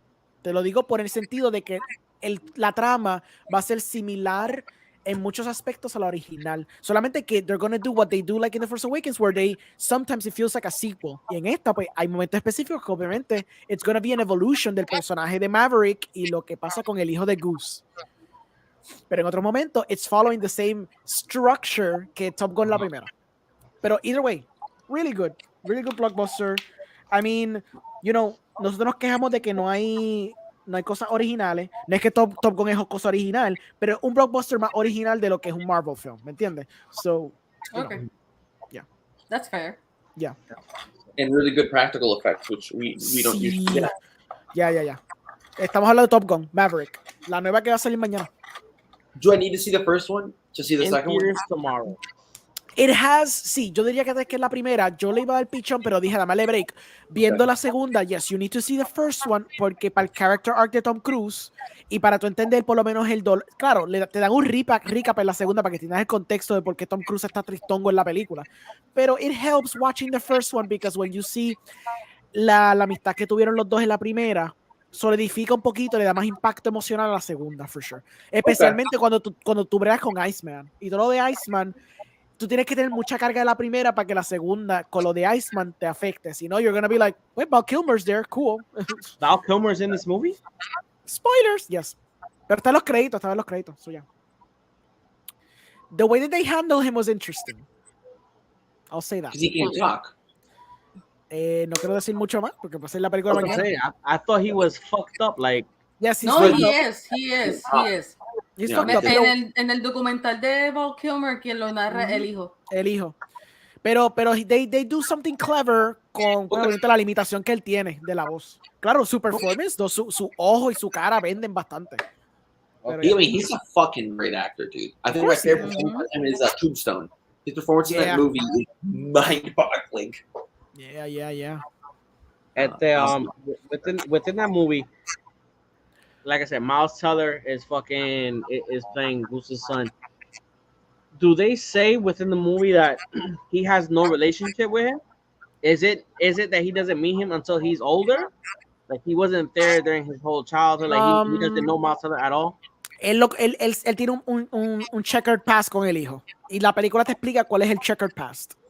Okay. Pero sí, él sabe quién es Goose's kid.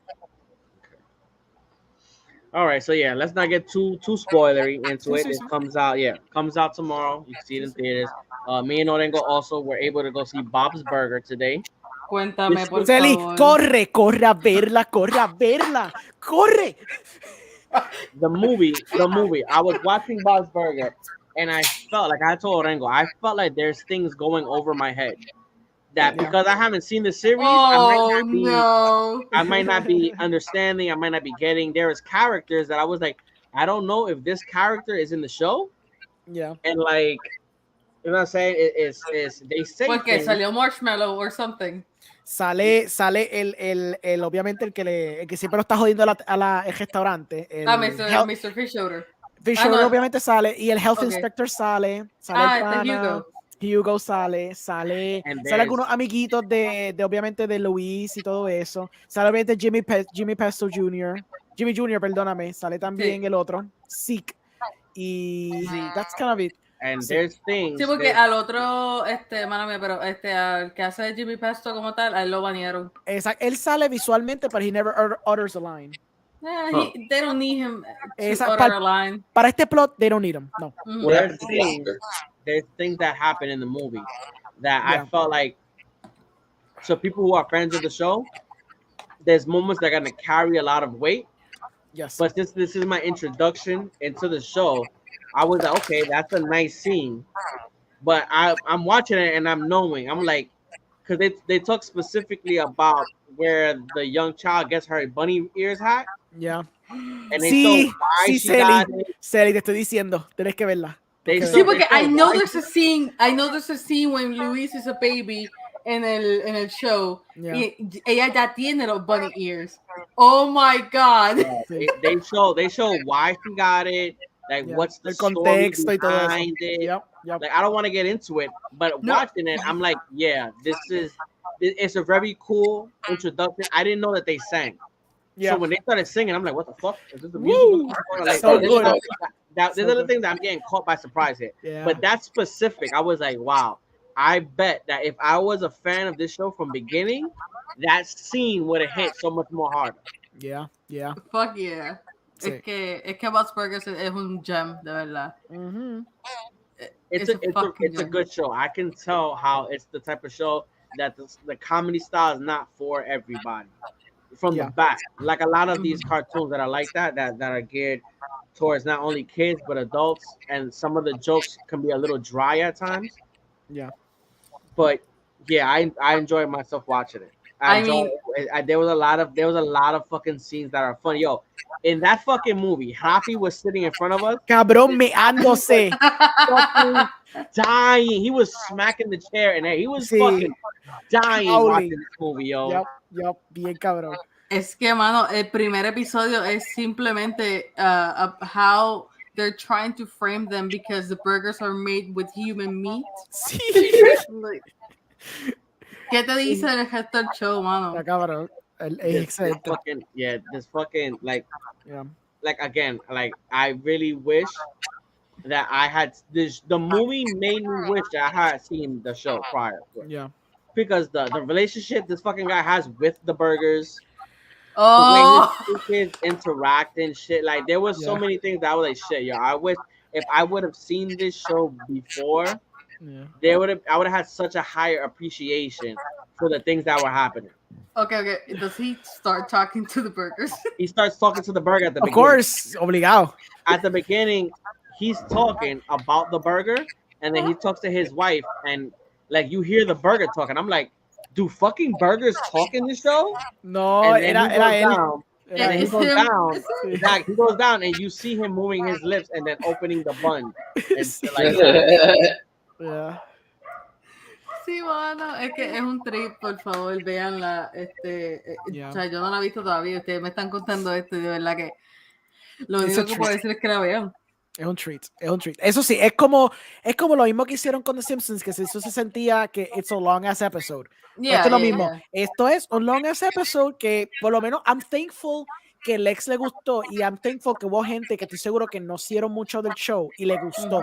So, la película parece que tiene enough for casual people que nunca han visto nada, van a verla y van a reírse como quiera, porque yo estoy seguro que Rafi no vio mucho. So, él meándose la risa es indicative de que, ok, perfecto, that implies que la gente casual puede ver esta película cómodo y si la van a pasar cabrona. Pero para los fans, this is a fucking treat and a half. Yo, keep talking about it. I'll be back. Dale. No, de verdad que it's a treat and a half.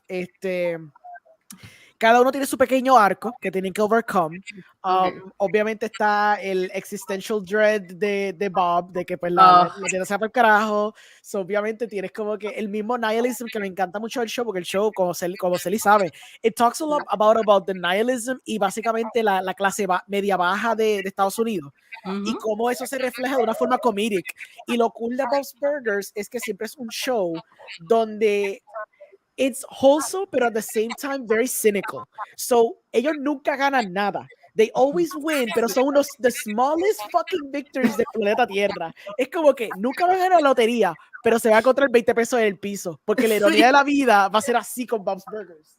Y entonces el show, en la película es lo mismo, es como mezcla ese cinismo, pero también con ese aspecto wholesomeness de que there's a lesson here, but you kind of got to dip into the sadness of it all para encontrar este little gem of like happiness que ellos pueden tener. Y pues nada, la película está cool. Eso sí, it's a little predictable. Y como fan, tú vas a saber lo que está pasando como a los primeros 15 o 20 minutos. You kind of know what's going to be the plot y cómo se va a desenvolver. Dicho eso, está fun como quiera. Very fun. It's super enjoyable. It's funny. Los musical numbers están cabrones. La animación está dura. Yes. La animación le metieron caña. Yo pensé que era simplemente que bregaron con los shadows. But the animation es bien fluida, más fluida que generalmente es. Y cuando ellos bailan, it feels like it's being rotoscoped. Dude, sí. Es bien fluido el movimiento. Sí. ¿Sabes por qué lo sé? Porque ellos estaban tirando la promoción de cómo ellos están bailando a distintos géneros de música. Yeah. And I found that funny as fuck. Sí. Porque ponen, yo creo que country, ponen metal, ponen techno, ponen pop. Sí. No sé, ellos ponen un montón de canciones y es Luis así como que mochando y qué sé yo. Se ve bien nítido y yo como que damn, this animation looks even better than what the Simpsons did. Exacto, mundo, sí, I agree. En verdad que Sí. sí, porque Bob's Burgers siempre ha tenido buena animación, pero aquí obviamente, aquí se nota que los chavos fueron bien invertidos, le dieron más cariño a la animación, más cariño al look, y hay tomas que se ven bien lindas estéticamente, como que tienes el background, como que el cielo tiene nubes y toda la pendejada, and it looks very cinematic, like tiene un very cinematic quality para lo que Bob's Burgers usualmente presenta en el show, que es un poquito más flat, porque está bien, Sí. tienes un crunch time. Pero aquí que le dieron cariño a la animación y le dieron más movimiento y los musical numbers y todo eso, duro, ¿verdad? Está duro. Entonces la secuencia porque todo es sobre el sinkhole, Eso Everybody es Knows sinkhole. This. Yes. La secuencia la viste lo que yo te había lo que yo le había enviado a ustedes, que es la secuencia de cómo el sinkhole se está formando. Sí. ¿Eso es lo primero que pasa en la película o es un poquito más allá y te dan Pasa como los primeros 10 minutos. They establish it twice, solamente por si acaso no estabas pendiente. Hicieron lo mismo que hicieron en el clip que me enviaste. Que estaban addressing como que, diablo, ese fucking mierda en el street's getting worse, Bob, you gotta fix that. Y dice, sí, ya mismo, I'm fucking poor, I can't do that right now, whatever. Y pues, obviamente, pues se jode la mierda y pasa el sinkhole. Sí, porque pues nunca le hacen caso a Linda, porque Exacto. imagino que eso se lo dijo Linda. Sí, está como que lidiando, pero es que pasa otra cosa en el plot que no lo hace como que pensar, eso no es importante ahora, pero cuando se pone la mierda mala con el sinkhole, pues ahí dijeron, oh God, we gotta deal with this, pero entonces causa problemas porque el sinkhole, como tú ves en el trailer, acaparra toda el street, so no one can get into the restaurant, so no one's getting any business porque they're not getting to his fucking restaurants. Ay, pues ya entiendo por qué dice que es predecible, porque me imagino que Jimmy Pesto está jodiendo. Everybody's like ganging up on Bob. Y bendito, es que Bob, chico, Bob was funny as fuck. Bob es lo mejor, siempre. When El dry humor de él. out. Oh yeah. He kept saying, I forgot what exactly was the phrase, but he says it over again. Yeah. Like in one scene. He's in the restaurant and he's like, oh my God. It cuts to him having dinner with everybody. Oh my God. And then it cuts to him in bed. Oh my God. I'm so happy I was able to control myself in front of the kids. Es como fucking Tina, for God's Exacto, sake. sí, CELY hizo lo mismo que Tina. Entonces él estaba al frente de ellos comiendo. All of them are noticing el freak out de él. Está, oh my God.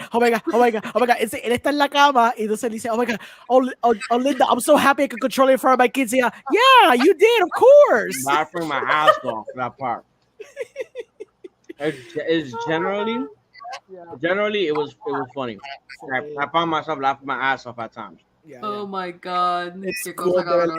It's a Okay, great déjame ver. El viernes, I'm gonna be spending Friday, like the whole Friday, doing things. Y tan pronto yo llegue a casa, yo voy a ver primero Obi-Wan, porque es lo más corto. Yeah. Y después voy a estar binging the whole 7 episodes de Stranger Things, you already know. Woo. Y después sábado, I'm gonna go out. No sé a qué hora regreso a mi casa. So el domingo puedo intentar ir a verla. Yeah. Eso sí, I don't think it's gonna make money. Like, esto es one of those things donde either va a tener que ver las primeras 2 semanas porque I think it's gonna leave theaters. Porque yo no sé, yo creo que el mercadeo aquí fue básicamente non-existent. Porque Disney de verdad que la tiró en la sala y se olvidaron. Y yo creo que it's gonna be detrimental to the success of the movie. En otras circunstancias, si Fox existiera todavía, esto hubiera hecho chavo. pero yo creo que hace stand como Disney no le está importando nada de los 20th Century Studios offerings, ellos están simplemente tirándola, esto va a sufrir de lo mismo, la van a tirar y le va a dar una pichadera. Sí, porque muchos hicieron con darle un red carpet y darle, o sea, tanto el red carpet, la promo que ellos le hicieron por todas las redes sociales, porque a mí me salía cada rato, like, hello, I know, o sea, el algoritmo sabe que I'm a big fan of Bob's Burgers, claro. y a cada rato yo estaba viendo las promociones, que sí, eso no significa que a las demás personas le pasó lo mismo. So I'm not gonna say, oh, it's gonna make us some money. It's gonna make some money because there's a shit ton of fans. Claro. Like I'm even, I don't even know how or when I did this, but I'm even in a group de Bob Burgers fans and whatnot en Facebook. Sí. Me siento bien boomer to say this out loud. Pero está bien nítido porque yo he visto colecciones de la gente, ¿sabes? Estamos hablando de cuchicopis de todos los tamaños, estamos viendo merch como los libros de cocina. Yo tengo personalmente hay un board game que se llama Food Fight. Ajá. Entonces ese Food Fight es oh my god, it's licensed de Bob's Burgers. So it is Bob's Burgers theme y qué sé yo, tú empiezas a jugar o sea, con todos los personajes, yo creo que incluyendo a Teddy, y tú te tiras con pues pieces of burgers, y si tú recoges X cantidad de espátulas, pues entonces tú eres el ganador al final. Sí. So it's like they have so many things, like there's people with a shit ton of collections, están los Funko Pops, incluyendo han sacado 3 Funko Pops exclusivos bueno, más de 3, pero los mayor que, oh my god, the biggest ones fueron 2 que sacaron para End Hunger Day, que es como que en abril, cerca de Earth Day, que fueron de Box Lunch. Uno fue de Luis y si no me equivoco el otro fue de no me acuerdo si fue de Jean o whatever, y hay uno pues de Tina con el cappuccino y el unicornio. Era un unicornio, ¿verdad? I'm not mistaken. Con el unicornio que pues está eso, ¿sabes? Que hay gente buscando merch con cojones de Bob's Burgers, que es como que no va a ser, la película no necesariamente vaya a ser chao, pero yo creo que cuando vayan a vender el DVD puede que haga chao. Probablemente sí. It's probably going to do a lot better on streaming services once it gets so. Jesus Agreed. Christ. Oh no. I agree. Scared the shit out. Anda. I'm in the you know the Matrix, the architect's room. Yeah. That's where I'm at right now. Vis-a-vis. Ergo vis-a-vis. It's probably gonna do better on streaming. Is it gonna go to Hulu or is it gonna go to Disney Plus? I'm pretty sure it'll go to Hulu, yo creo. Sí. So it'll probably do good once it gets there. My question is, since I haven't seen the cartoon, is the animation in the movie, is that how it looks on the cartoon? So es lo mismo que tuviste en la película, excepto que no tiene los shadows y no tiene la animación tan fluida como la viste. Pero la misma estética, los mismos chistes, los mismos cutaway gags son bastante similares. Okay. Sí, yo no, fíjate, I only get, y no digo que I'm getting bored of the series, I get como que stale. Sí, veo muchos episodios. Sí, porque realmente es episodic el show y hay un narrative through line. Por ejemplo, los personajes sí crecen, pero crecen como que en gotitas, en gotitas bien gotitas. Sí. So hay muchas cosas que se sienten repetitivas, pero la aprecio porque a pesar de todo, aunque se han pasado 12 años y está bien, tú sabes, no todos los seasons son amazing, pero siempre está cool. ¿Verdad? Algo así. 12 years. Es que tiene 12 seasons. Yeah, so it has to be 12 years. 12 fucking seasons? This show, get the fuck out of here. Sí, cabrón, un show que dura con cojones. It has a fan base. Holy shit. Te digo, es que si no hace chavo en theaters, créeme, va a hacer chavo de otra manera. Sí, porque hay una razón por la cual hicieron la película. Can I ask you a question? Because I just came back. I just came back. So did you guys, the people that saw it, did you already express your love for the movie? Because I missed it. Yes, we expressed the love for the movies. Yes. Nicholas, you saw it. Since you're not a fan of the series, and neither am I, to be honest with you. I started watching and I'm not like balls deep into it yet. But did you enjoy the movie without having reference? Okay, so so like I had told them, I enjoyed the movie thoroughly. I laughed. I found it very funny. There were things that watching this for the first time, you know there's certain moments that would land so much more if I had prior knowledge to certain things. Like there's things that I don't think you have to see the show to be a fan of the movie. I think you could just watch the movie and enjoy it for what it is. But there's certain moments, there's certain things that happen within the movie that I know for a fact that if I already watched the show and I had more of a knowledge, like there's a girl with a bunny rabbit hat, and in the movie they tell you where the hat comes from. So while in the movie, forgot they even have comic books. That's what I'm saying. So while in the movie, you're like, oh, okay, you're like, it's a good scene, right? So you're like, okay, but I would have appreciated it more if I would have watched all the seasons and I would have been, with that curiosity. Where did she get this fucking hat from? So what you're telling me? Okay. So it's backwards. I was gonna say. So what you're telling me, like WandaVision, you don't have to watch 12 years of the show. Exactly. So, I would say watch the last season so you can see the things happening, like the things building up to the movie. Por lo que Orengo me está diciendo, so I would do that.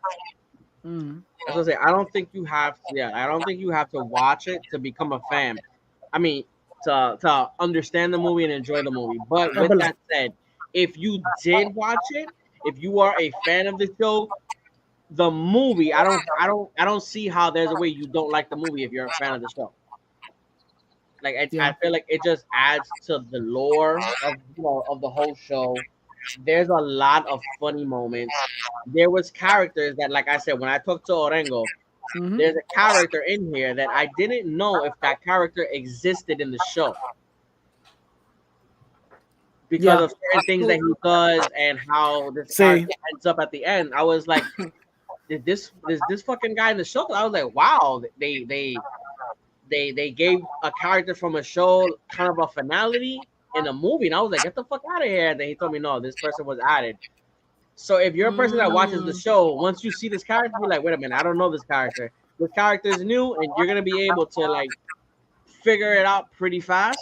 But yeah, aside from that, like I said, it was very fun. I heard that deep breath, Orengo. What do you? No, eso mismo es que I was being subtle when I said it, pero Lex just kind of blurted there. Pero, por eso dije que cuando a los 10 minutos entra ese personaje, I'm like, y después la película empieza a los 20 minutos y dije, ok, está, yo sé por dónde estaba. Ok, I'm gonna enjoy it, pero ya yo entiendo dónde está pasando esta película. That's the thing that's an advantage when you watch the show. When you watch this for the first time, you don't know that. And so there's certain characters that I didn't know specifically if these characters were created for the movie or if they existed within the show. There's fucking Candy King Dan, what the fuck his name? Cotton Candy Dan, the fucking the what the fuck is this guy? The landlord. Yeah. His brother. Mr. Fish Shoulder, Felix. Yeah. Tienes también Mickey sale, CELY. Mickey sale, yeah.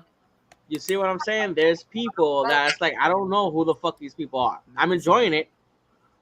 It's funny, but I'm like, wow. Like if I watched this show, I would have enjoyed it. I know for a fact I would have enjoyed it so much more. Yeah. Mano, fíjate, I really miss esta cabrona, Mickey? No, not Mickey. Like she's amazing and everything. Oh, there's a character that I have a question about.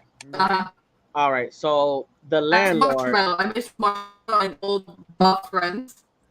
The landlord, his brother.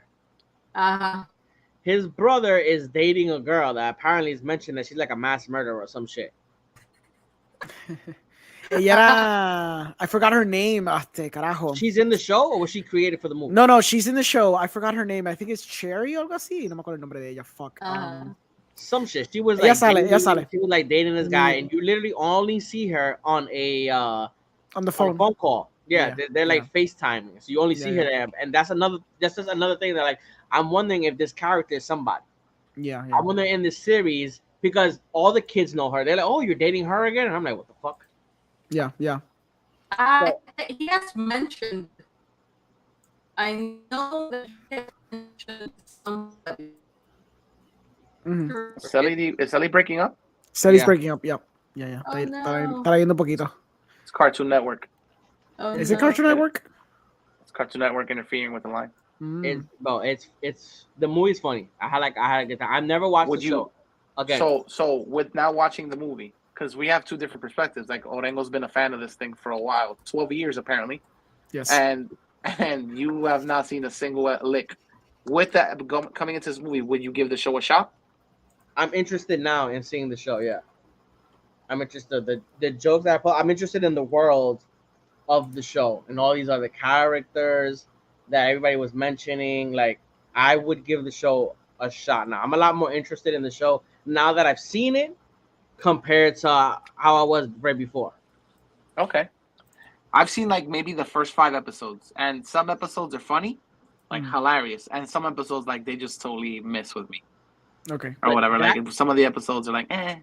That kind of happened to me though with the first season of Rick and Morty. The first season of Rick and Morty, like I wasn't blasphemy. I wasn't caught. At the very beginning of Rick and Morty, I wasn't caught. It took me a couple episodes to like, okay, I the see. amusement park inside the body. That was the one that hooked me. I was okay. I'm on board here. I was watching, basically predicting COVID. I don't know how many years before COVID. I was watching the show, and like, okay, I was like, okay, I get how the comedy is, but I didn't find myself laughing out loud within the show a lot during the first season. I would be like, that's funny, that's clever. I get to use now the lines that a lot of the toxic fans used. It's just really intellectual comedy, you know what I'm saying? It's not up. You're not up to speed, then it's okay. Actually, I got one better for you. Sometimes series are challenging. Exactly. And that's okay. And that's fine. There's no problem with that.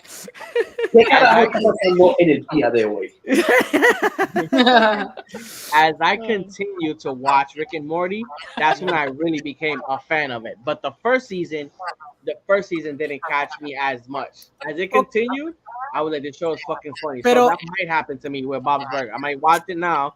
In the first season, maybe I don't find as hilarious. CELY, ¿qué tú crees? Do you think people struggle con el primer season de Bob's Burgers? Un poquito. ¿Tú crees? Yeah. Un poquito, porque people do not expect that kind of comedy. Nice house, bro. Thanks, bro. Sí. Porque lo que pasa es que yo me acuerdo que exacto, Bob's Burgers has a very specific type of humor. And the other problem que tiene Bob's Burgers es que al principio la animación era un poquito stiff y un poquito rara. So, en lo que la gente se acoplaba, hay un adjustment period que después que tú le coges el cariño a Bob's Burgers. Pero I think, to be fair, that happens with a lot of shows. Pasa con Parks and Recreation, happens with with The Office. And it happens with like this guy said, it happens with Rick and Morty too. Like they're finding their footing still with a lot of the comedy and a lot of the like, you know, for me, Rick and Morty, what hooked me was kind of like in the beginning, a lot of the episodes, if I'm not mistaken, right, they bled into each other. A little bit. They bled into each other, so that kind of hooked me. Yeah. With Bob's Burgers, the first couple episodes I saw didn't feel like they were necessarily jumping off each other. They were like random stories, right? Sí. And the comedy is some of them just like had me like I was laughing my ass off. Some of it was like, oh, okay, I gotta dumb it out. I think the problem is que you need to get your privilege in check, porque como está hablando de estas familias pobres, y tú, dale. Discúlpame, ¿ok? Zumba. Porque yo no le encuentro la gracia a una serie que a ti te enamoró. Este cabrón, no puedo. ¿Ok? I think you just need to check yourself. Maybe that's what you need to start doing right now. Some of the characters are funny or whatever. Like I enjoy they are. But some of the jokes are like very hit and miss. But that doesn't mean like I haven't gotten around to it. But I'm ¿Tú has llegado a Mr. Fish Odor o no? No. That's the problem. I think you're going to identify with the rich guy of the show. Yeah. According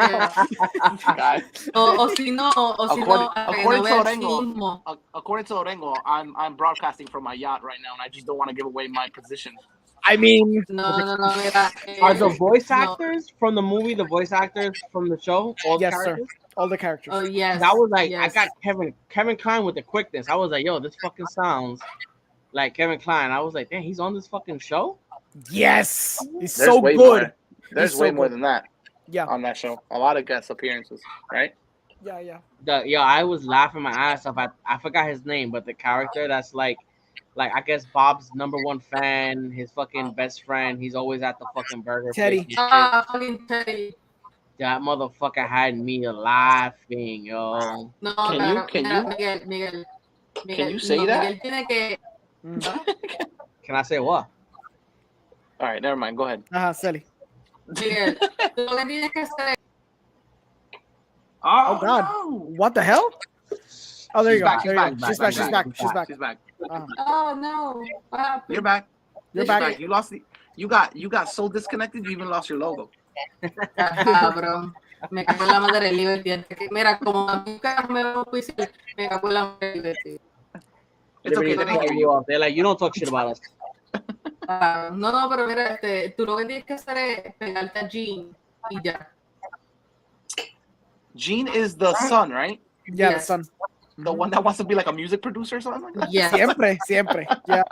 Tú lo único que tienes que hacer es estar pendiente de Jean, no matter what. I'm gonna be honest with you. I like the one with the glasses. Tina? Oh my God.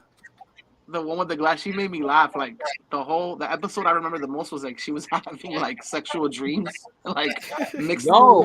They were clashing together with like zombie apocalypse. Yep. And then I was she- me and Orengo was literally talking about that, and I was like, when I first seen a specific part where she's going to school and she's looking at this little boy shake his ass, and she's having like fantasies of like, look at that ass shake. I was like, how the fuck old are these kids? Yeah. This shit, I don't know if it's me, but it feels a little uneasy. Like, bro, they're They still the teenagers. little kid They're on the cusp of puberty. Mhm. bro, like Tina tiene 14, si no me equivoco, ¿verdad? O they 13. have like a Muchacho, fantasy 14. of him like on a horse and shit. Like he has Yeah. underwears on and he's shaking his ass, and I'm like, Sí. no, Well, like so- weird. So on one of the episodes, their grandparents are visiting, Yeah. and she's Oh, dreaming about a God. zombie apocalypse. But in the next room, her grandparents are having sex. Sí. So she's hearing them having sex, and it's melding into her zombie dream. Exacto. They come out, those zombies. Sí, the zombies show up first scene porque ya está teniendo un dream con Jimmy Jr. en un caballo y los caballos hablan. Y entonces cuando están galloping, pasan unos zombies que I'm pretty sure a la gente que no vio el show dijeron, why the fuck are there zombies in the dream? Cabrón, I said that. And specifically, she was like, oh, sexy zombies. And I was Sexy like, zombies. that's mad So let me fucking ask you a question. Yeah. You guys have seen 12 seasons of this. Do they reference the sexy zombies all the way throughout the 12 seasons? Oh, yes, they do. Oh, okay. 'Cause I was like, damn, Porque to do a ella escribe erotic fanfiction. The zombies. Oh, okay. 'Cause I was like, wow, to do a callback all the way to like the second episode after 12 years in the movie, that's like ballsy. But apparently No, they no. reference it again and again and again. No, she does this. She has recurring dreams de Jimmy Jr. y de basically zombies that just touch each other in the Go butts. at it. Yeah, in the butts. What the fuck? Yeah, Zombie butt sex. yeah. All right, I then. wish. I think that's a good pitch. I'll keep on watching. Yeah, está good. I love it. I love it. Yeah, I thought it was ready. So anyway, yeah. Let's get to the nitty gritty. Let's talk about Love, Death, and fucking and Robots. I did not see the whole season. I'm gonna tell you right now. I did not get to see the whole season. I did not see the episode he lost. Novice. I didn't get that. I didn't get to see that, but I saw. Okay, I saw. When you I went to enjoyed- school, and you came with incomplete assignments, what did the teacher do? Put your ass in detention, right? No, Exacto. no. You saw what the teacher did. You was in school with me. I can't even get into that. Okay. Anyway. Whoa. Holy shit. Holy shit. Dear God, those were college years. I was talking about grammar school, but okay. Anyway, I digress. At the I thought all the episodes that I saw, I liked. I enjoyed. I saw the episode of the Night of the Living Dead, the mini. Oh I yeah. thought that Yeah. episode was funny as fuck. I thought it was really dope. I saw the one with the astronaut in space pulling the other fucking astronaut that died. I thought visually it was really fucking dope. I really liked that episode.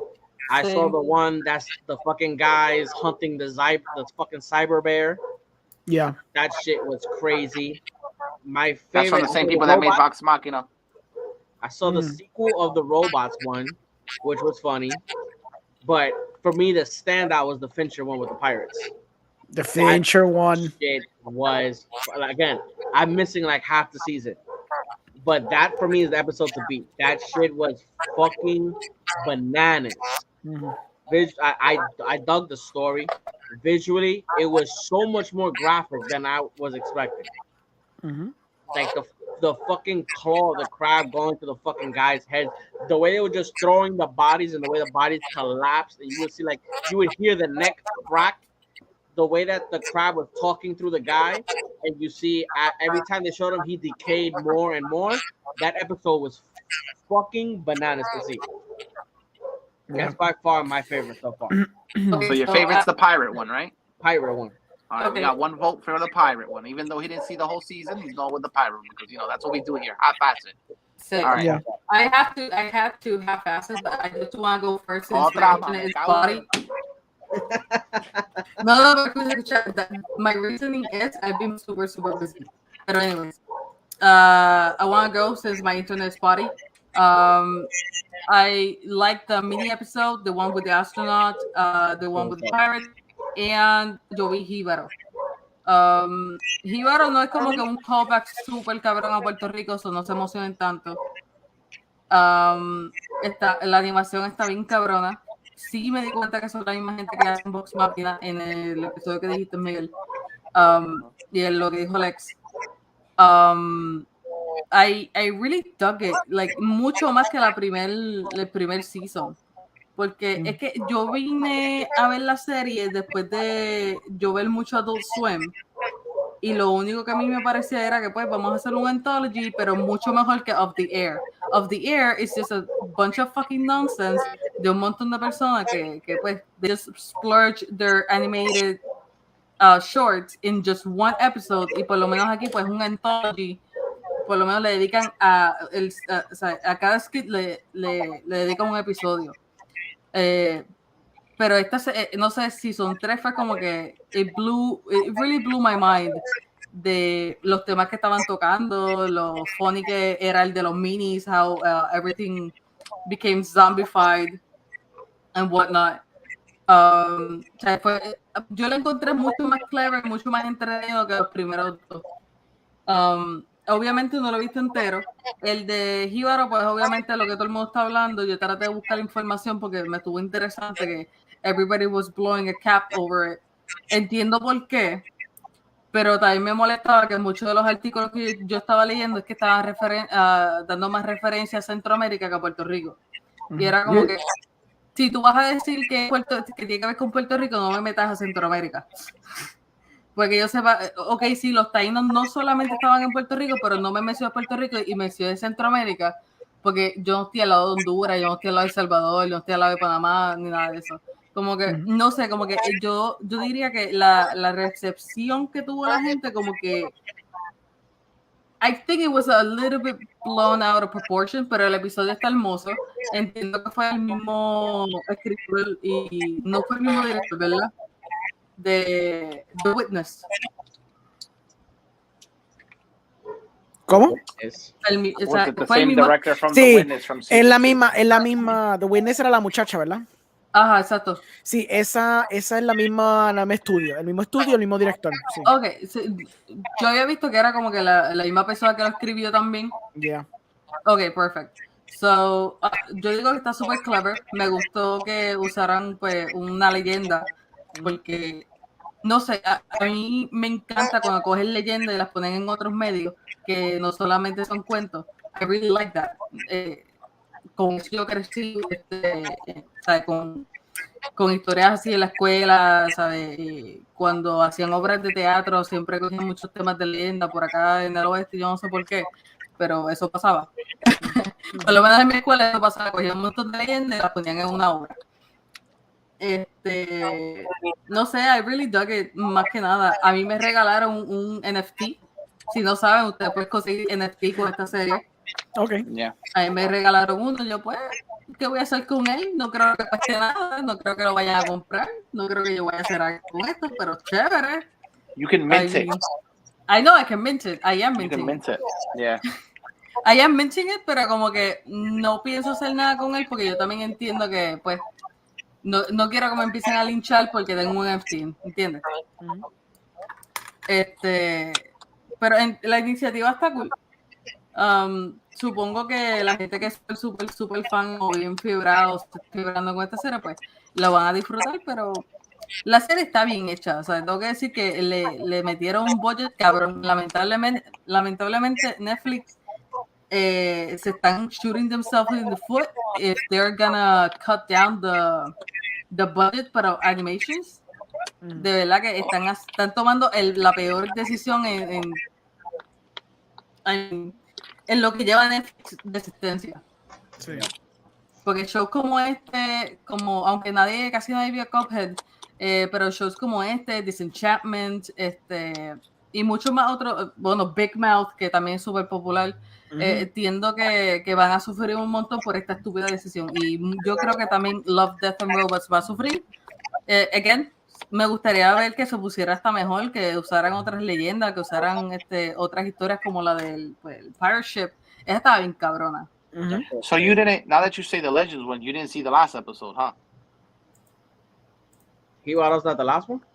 Hibaro is the last one. No, but the one before Hibaro. No, porque cuando yo vi Hibaro me tiró los episodios random, porque entonces después de ese vi el mini. Did you see the one with Joe? Did you see the one with Joe I'm not a fan of that episode, but did you see the one with Joe Manganiello? Yeah, that guy. Is it the one? Is it the one with the army guys? Yes, but there's a twist at the end, and I think you're gonna like it. I think you're gonna like the twist. I think it's right up your alley. Pues lo que pasa es que literalmente when we started the episode, I stopped watching that one. Me quedé a mitad de eso por venir para acá. Okay.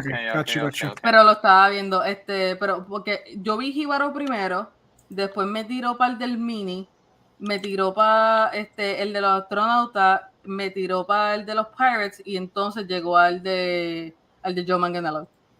Okay. So, en realidad por poco veo la serie entera una sentada en lo que estaba esperando para llegar al podcast. Okay. All right, so you guys, MIGS, there you go. Did you see the whole show? Yo vi los 4 episodios de la premiere porque yo no traer el episodio originalmente de hoy, so yo no tuve break para ver eso. I just saw los 4 episodios de la premiere que habían dado el lunes pasado. Also, you didn't watch it either, completely either? No, I'm sorry. I wasn't even supposed to be here today. I got the reference. Ya, viste. Yo vi el Jíbaro, yo vi el de Bad Traveling, que es el de Fincher, yo vi el de Mini Day of the Dead, y yo vi el de los Machines, el de los Tree Robots. De todo eso... Wait. Dial it back. The Tree Robots. Perdóname, no se llama Tree Machines. Los tres robotcitos, I forgot the name. I think it's called Sí, Three Robots. Yo empecé a ver ese. Okay. Yo había empezado a ver ese y piché. The sequel. Sequel, exacto. Pues, entre todos esos, pues, I'm not gonna lie, me gustó mucho el de Bad Traveling.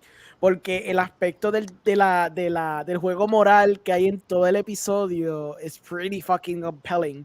Porque you're thinking to yourself, okay, so is this guy chaotically evil, lawful good? Like what the hell is he going for? Porque las decisiones morales que él tomaba were very fascinating. Él estaba dispuesto a hacer unas cosas que tú te quedas como que, would you do that in your position? Y está interesante cómo la jugaron, because I didn't know, like, the expectation, no sé cuál iba a ser cómo iba a terminar todo. And it gripped me. We didn't get to ask Sully which one was her favorite. Oh, I'm sorry. Pues. Shit, she left. Oh no, shit. Pues that was my favorite for sure. By the way, my answer to all your questions, Orengo, is pirates, mate.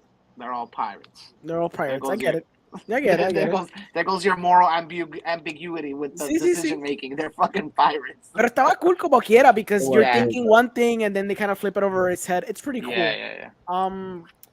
En cuestión de un aspecto visual, de la estética y especialmente los camera shots, me gusta mucho Jíbaro, not gonna lie. Pero I found el de Dawn of the Mini Dead way more enjoyable. Porque pues la cosita de que parecían maquetitas y todo han grabado con macro lenses. It was funny as shit. Basically, ver una película de los 70 comprimida en 3 minutos was cute as fuck. Pero en un aspecto de cinematografía y de juegos de cámara bien al carete, con cojones, el de Jíbaro está súper nítido. La historia está cool. It's a cool story. I don't think it's my favorite. And I'm the one that likes less is more. Pero como la historia de Bad Traveling was so compelling, it really gripped me. Es como que me gustó un poquito más, for sure. For sure. I couldn't believe that they had a fucking sex scene in the fucking mini zombie one. I know. I'm like, what the fuck? Not even a regular sex scene. The fucking guys was jumping from position to position. I was like, what the fuck is going on in this fucking thing, yo? That shit set the tone for that fucking episode, yo. Yeah, en verdad que sí. It was really well done. De verdad que sí. So your favorite is the Bad Traveling. For sure. Bad Traveling. Two for Bad Traveling. All right. Same. Mr. Zimmer. Jordan. Put down the happy stick. Hi. Hello. Are you there? Yeah. Zumba. Did you watch Love, Death, Robots? I've only seen 2 episodes. Hibaro. Mm-hmm. I thought it was cool. It's a 60% fail percentile in this classroom. I don't know. It was like very on the nose for me, you know?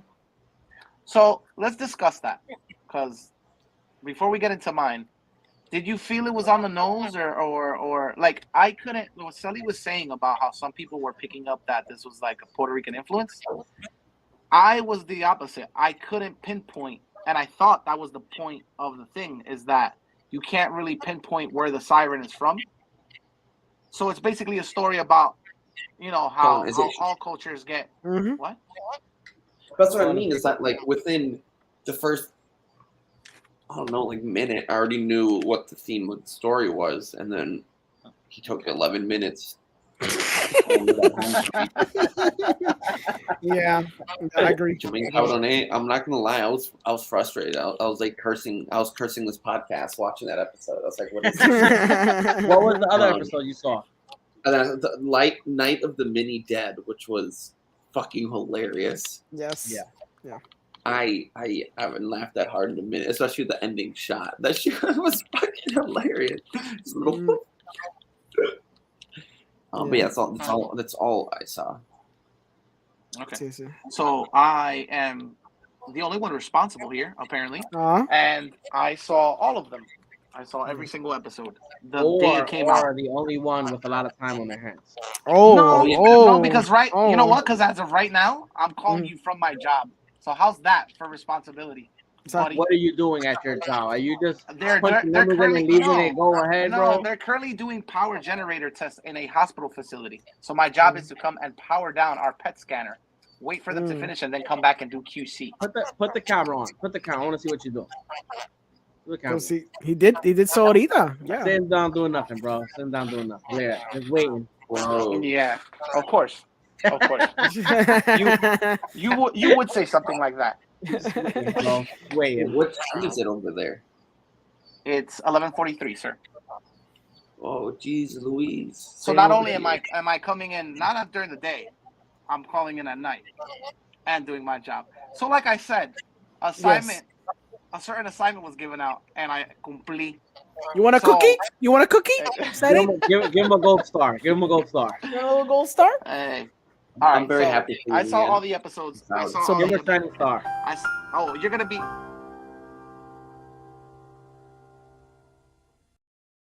I'll let everybody know. I made that clip. Yeah, I know. There you go. You see? You know what? Let me give you another one. There you go. Dale. He can't get it. No. He's giving you a chance. Give you a chance. I'm gonna do it again. All right. So, I saw all the episodes. Some of them. So visually, to me, they're all compelling. Every single episode has its style. Its panache is very, very, very, very good visually. Some of them, the story-wise, I wasn't really feeling them. The one that Nick talked about with the astronaut, I wasn't really digging that one. That really wasn't the one that. There was another episode where there's this space episode where the main character is basically going into like a crustaceous hive mind, and Rosario Dawson is in it as well. She plays the voice of one of the characters. Oh, I mean, shit, visually it was one? okay. I'm sorry? I said that's the one that she's in? Yes. Yeah, that's the one that she's in. That's the one that that was the last one I saw. I fucking fell asleep to. Yeah, it was. I really wasn't entertained by that one at all. Visually, again, stunning, but I wasn't entertained by the story or like the climax.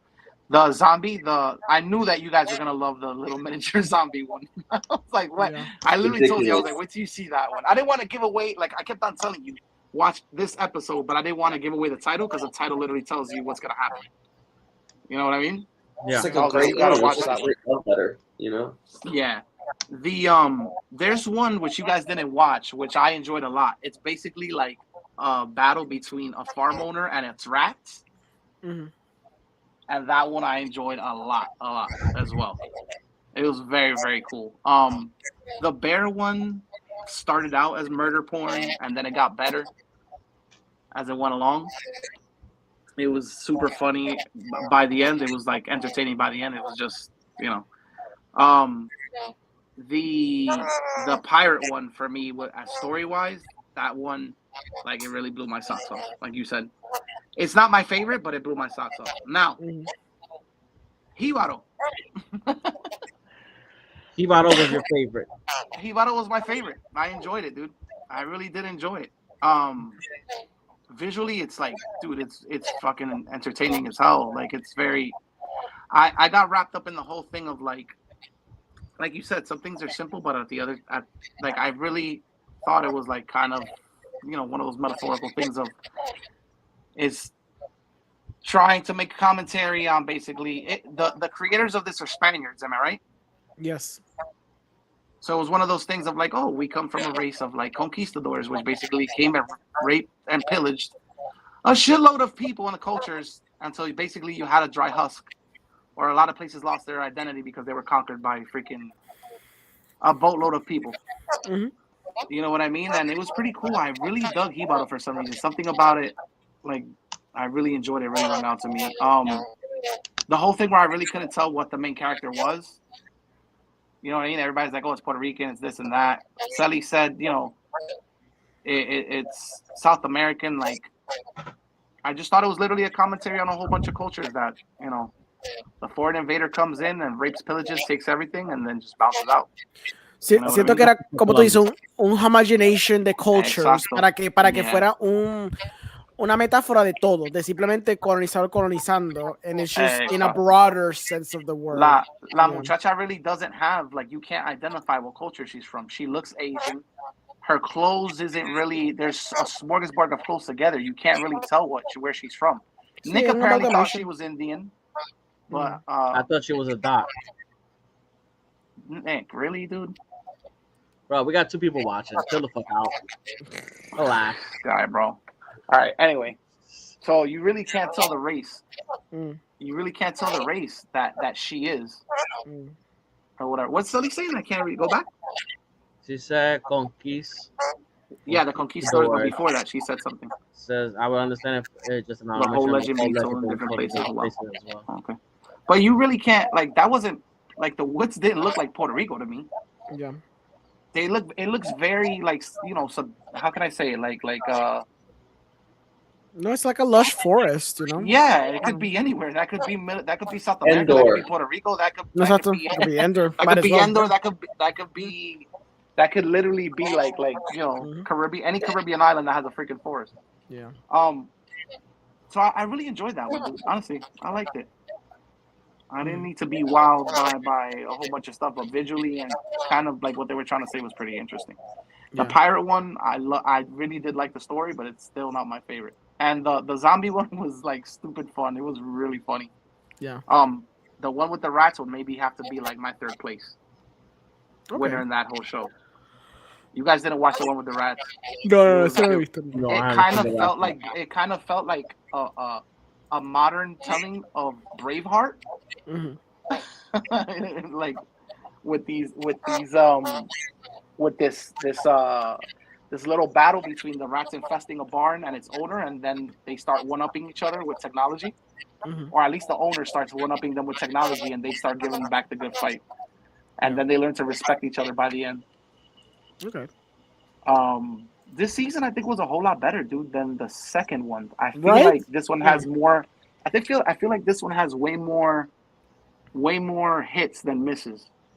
Because I felt like the second season had a couple of hard misses that Do you? But then again, there were episodes that you guys loved, which I couldn't stand, like the Michael B. Jordan episode. I thought that shit was so stupid.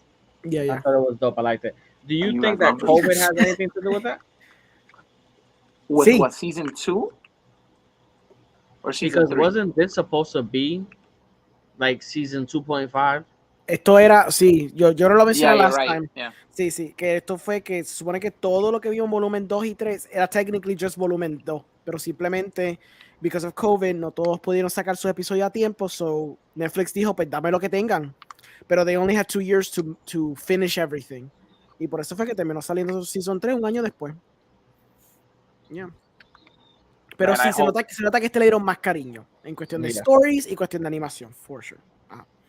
With what CELY said about the animation being cut, it'd be asinine of them to like, I think between this and what's the other one? Dark Mirror? Yeah. Black Mirror? Black Mirror. Mm-hmm. Black Mirror coming back. Like, this is their bread and butter. Like, why would you, if anything, cut the fat off of the other shows that you have? They're And like, specifically, I should say they're specifically cutting the animation.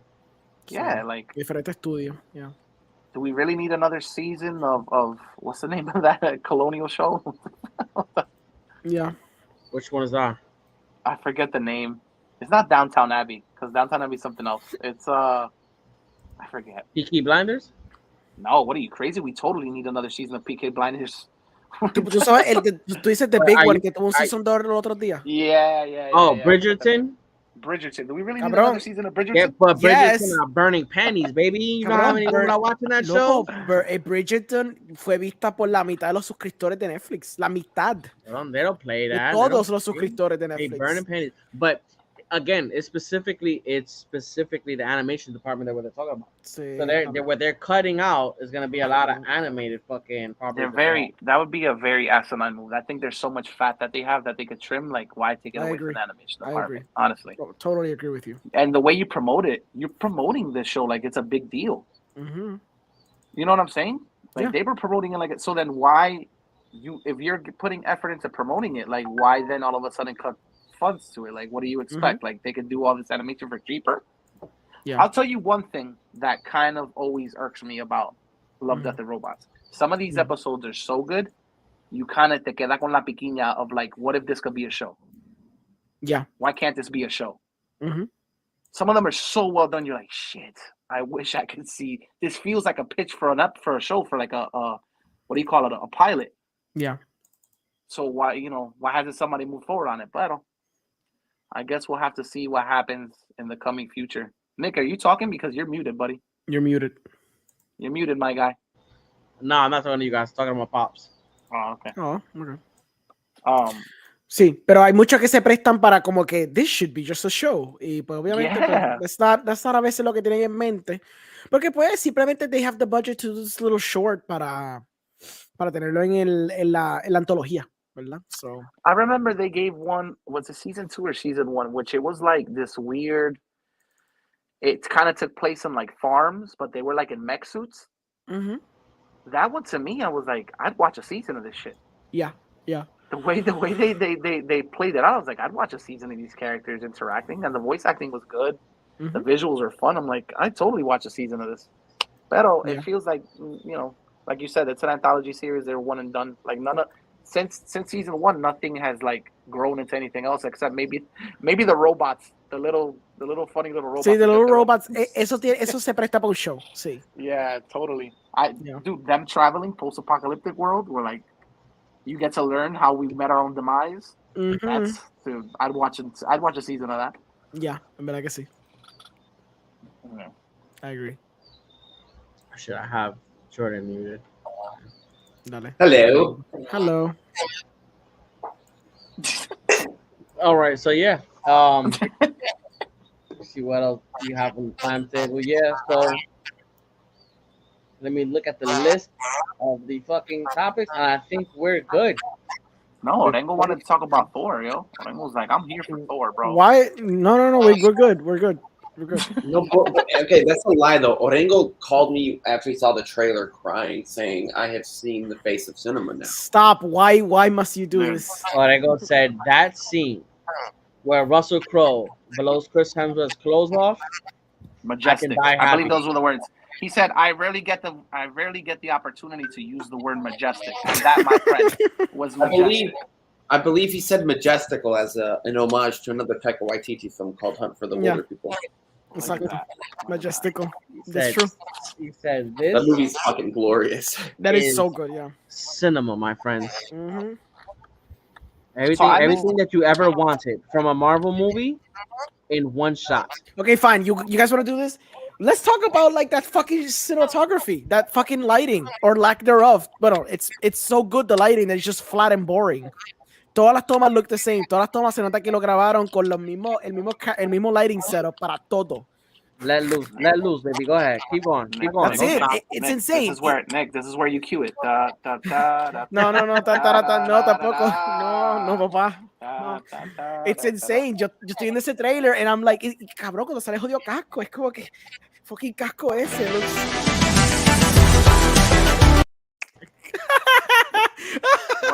What happened? I didn't see it. He put the end credits. Let me ask you a question. I'll tell you one thing. I did notice one thing about that trailer. Now that we're talking about it, they have a scene, or the way they clipped it together, where Thor is wearing literally two different sets of attire in the same scene, referring to Jane. Yes, I know. I'm like, it's weird. I'm like, either they're doing either somebody messed up, like they were irresponsible, or they're doing the typical Marvel thing of inserting scenes that don't actually exist in the movie. Yo te doy una tercera. I think que es que, bueno, you know what, that could be the second one, pero yo creo que una tercera es que el reveal de ella pasa en otro momento y cuando él tiene la cuestión de Jane, it might be que le está diciendo eso de nuevo. Maybe la vio de nuevo por primera en otro momento, or a hero shot happens like maybe in the second to third act. Y entonces cuando dice Jane, it could be earlier, like I don't know, pero claramente, even though the background seems similar, como todos estos son green screen plates, ellos pueden cambiar toda escenografía a otra mierda diferente. Pero ya, it's very jarring que él está con literalmente ropa diferente. Él la ve cuando se hablan, she has no helmet y él tiene un helmet y ropa diferente. It's like, what the hell? Yeah, literally there's just gonna be two different scenes. I think they just edited it together. They just stitch it together, but it's so jarring, especialmente por el casco. And not only that, the background looks the same. It looks like they're literally in the same war. Exacto. Again. Porque green screen va a cambiar para la película final. Eso va a ser otra cosa. Again, it's jarring to the people that are looking extra close at everything. The regular people that see the scene are not even going to question it.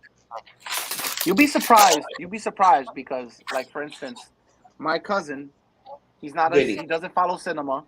He doesn't follow Marvel movies. And we put out Fresh Prince, the series for him. Yeah. And there's a sequence where Will falls into a pool and they do like this little cinematic take. And he said, why the hell do they have two different pair of sneakers on him?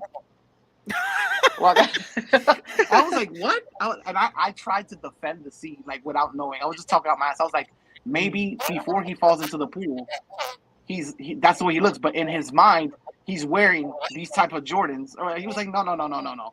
If you look at it, so you'd be surprised when, like, the normies pick up. They do pick up on stuff. Like, if they can catch it quick, they'll catch it. You know what I mean? That was a pair of sneakers that you gotta focus, solely on his feet. Like, this is something that's literally in the middle of the frame, big as hell. Yeah. So.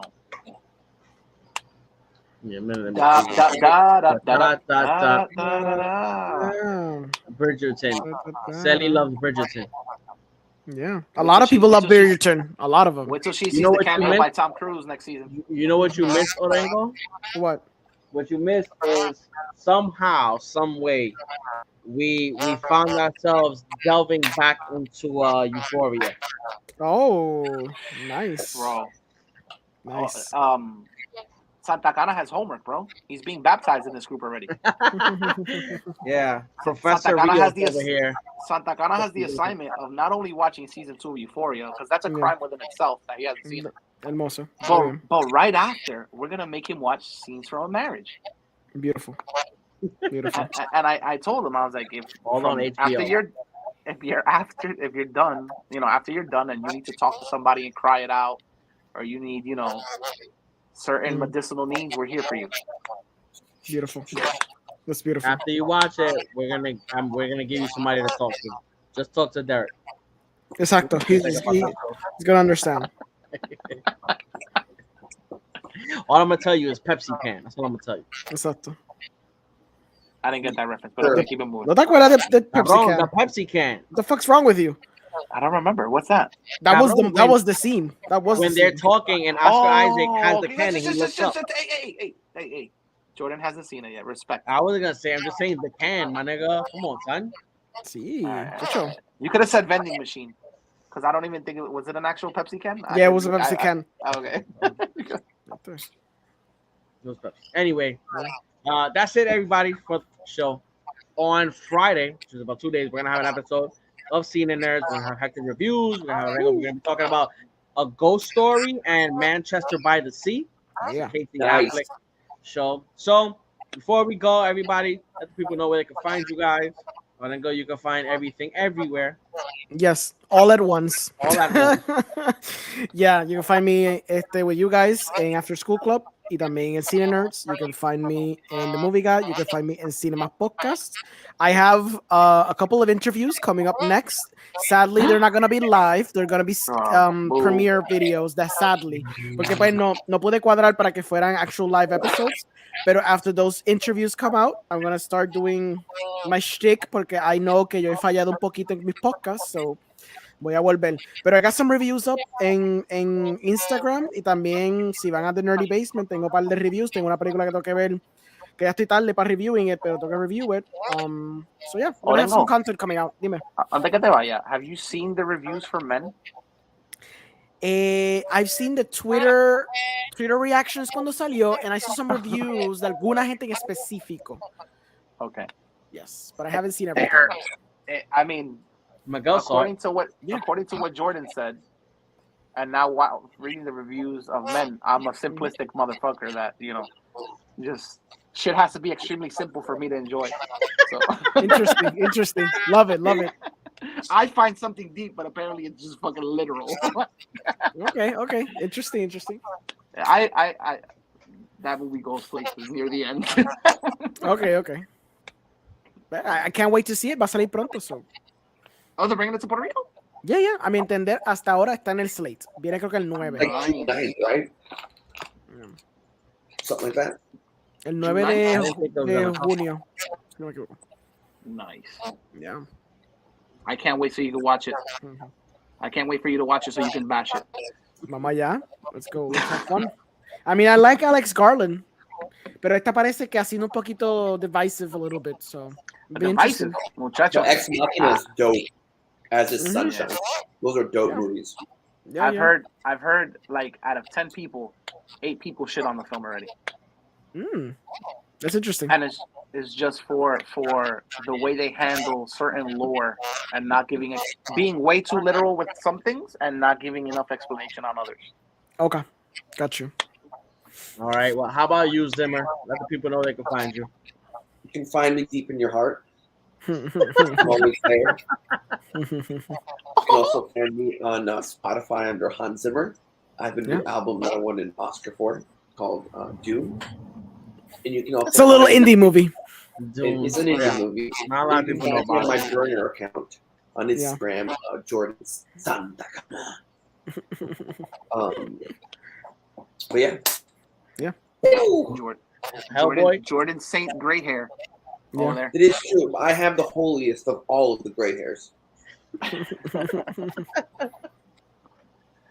can find me on After School Club with all these irresponsible fucks who don't watch the material to the end when they're supposed to.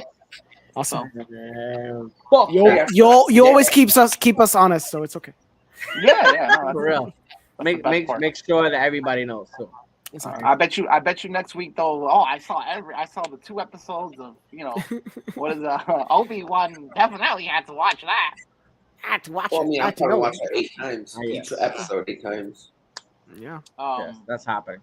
Anyway, guys, you can find XP on Richport, Facebook, YouTube, Twitch, Twitter. We're gonna have another episode next Wednesday where we definitely will be talking about Stranger Things and Obi-Wan. And until next time, it is deuces. We'll see you guys. Peace.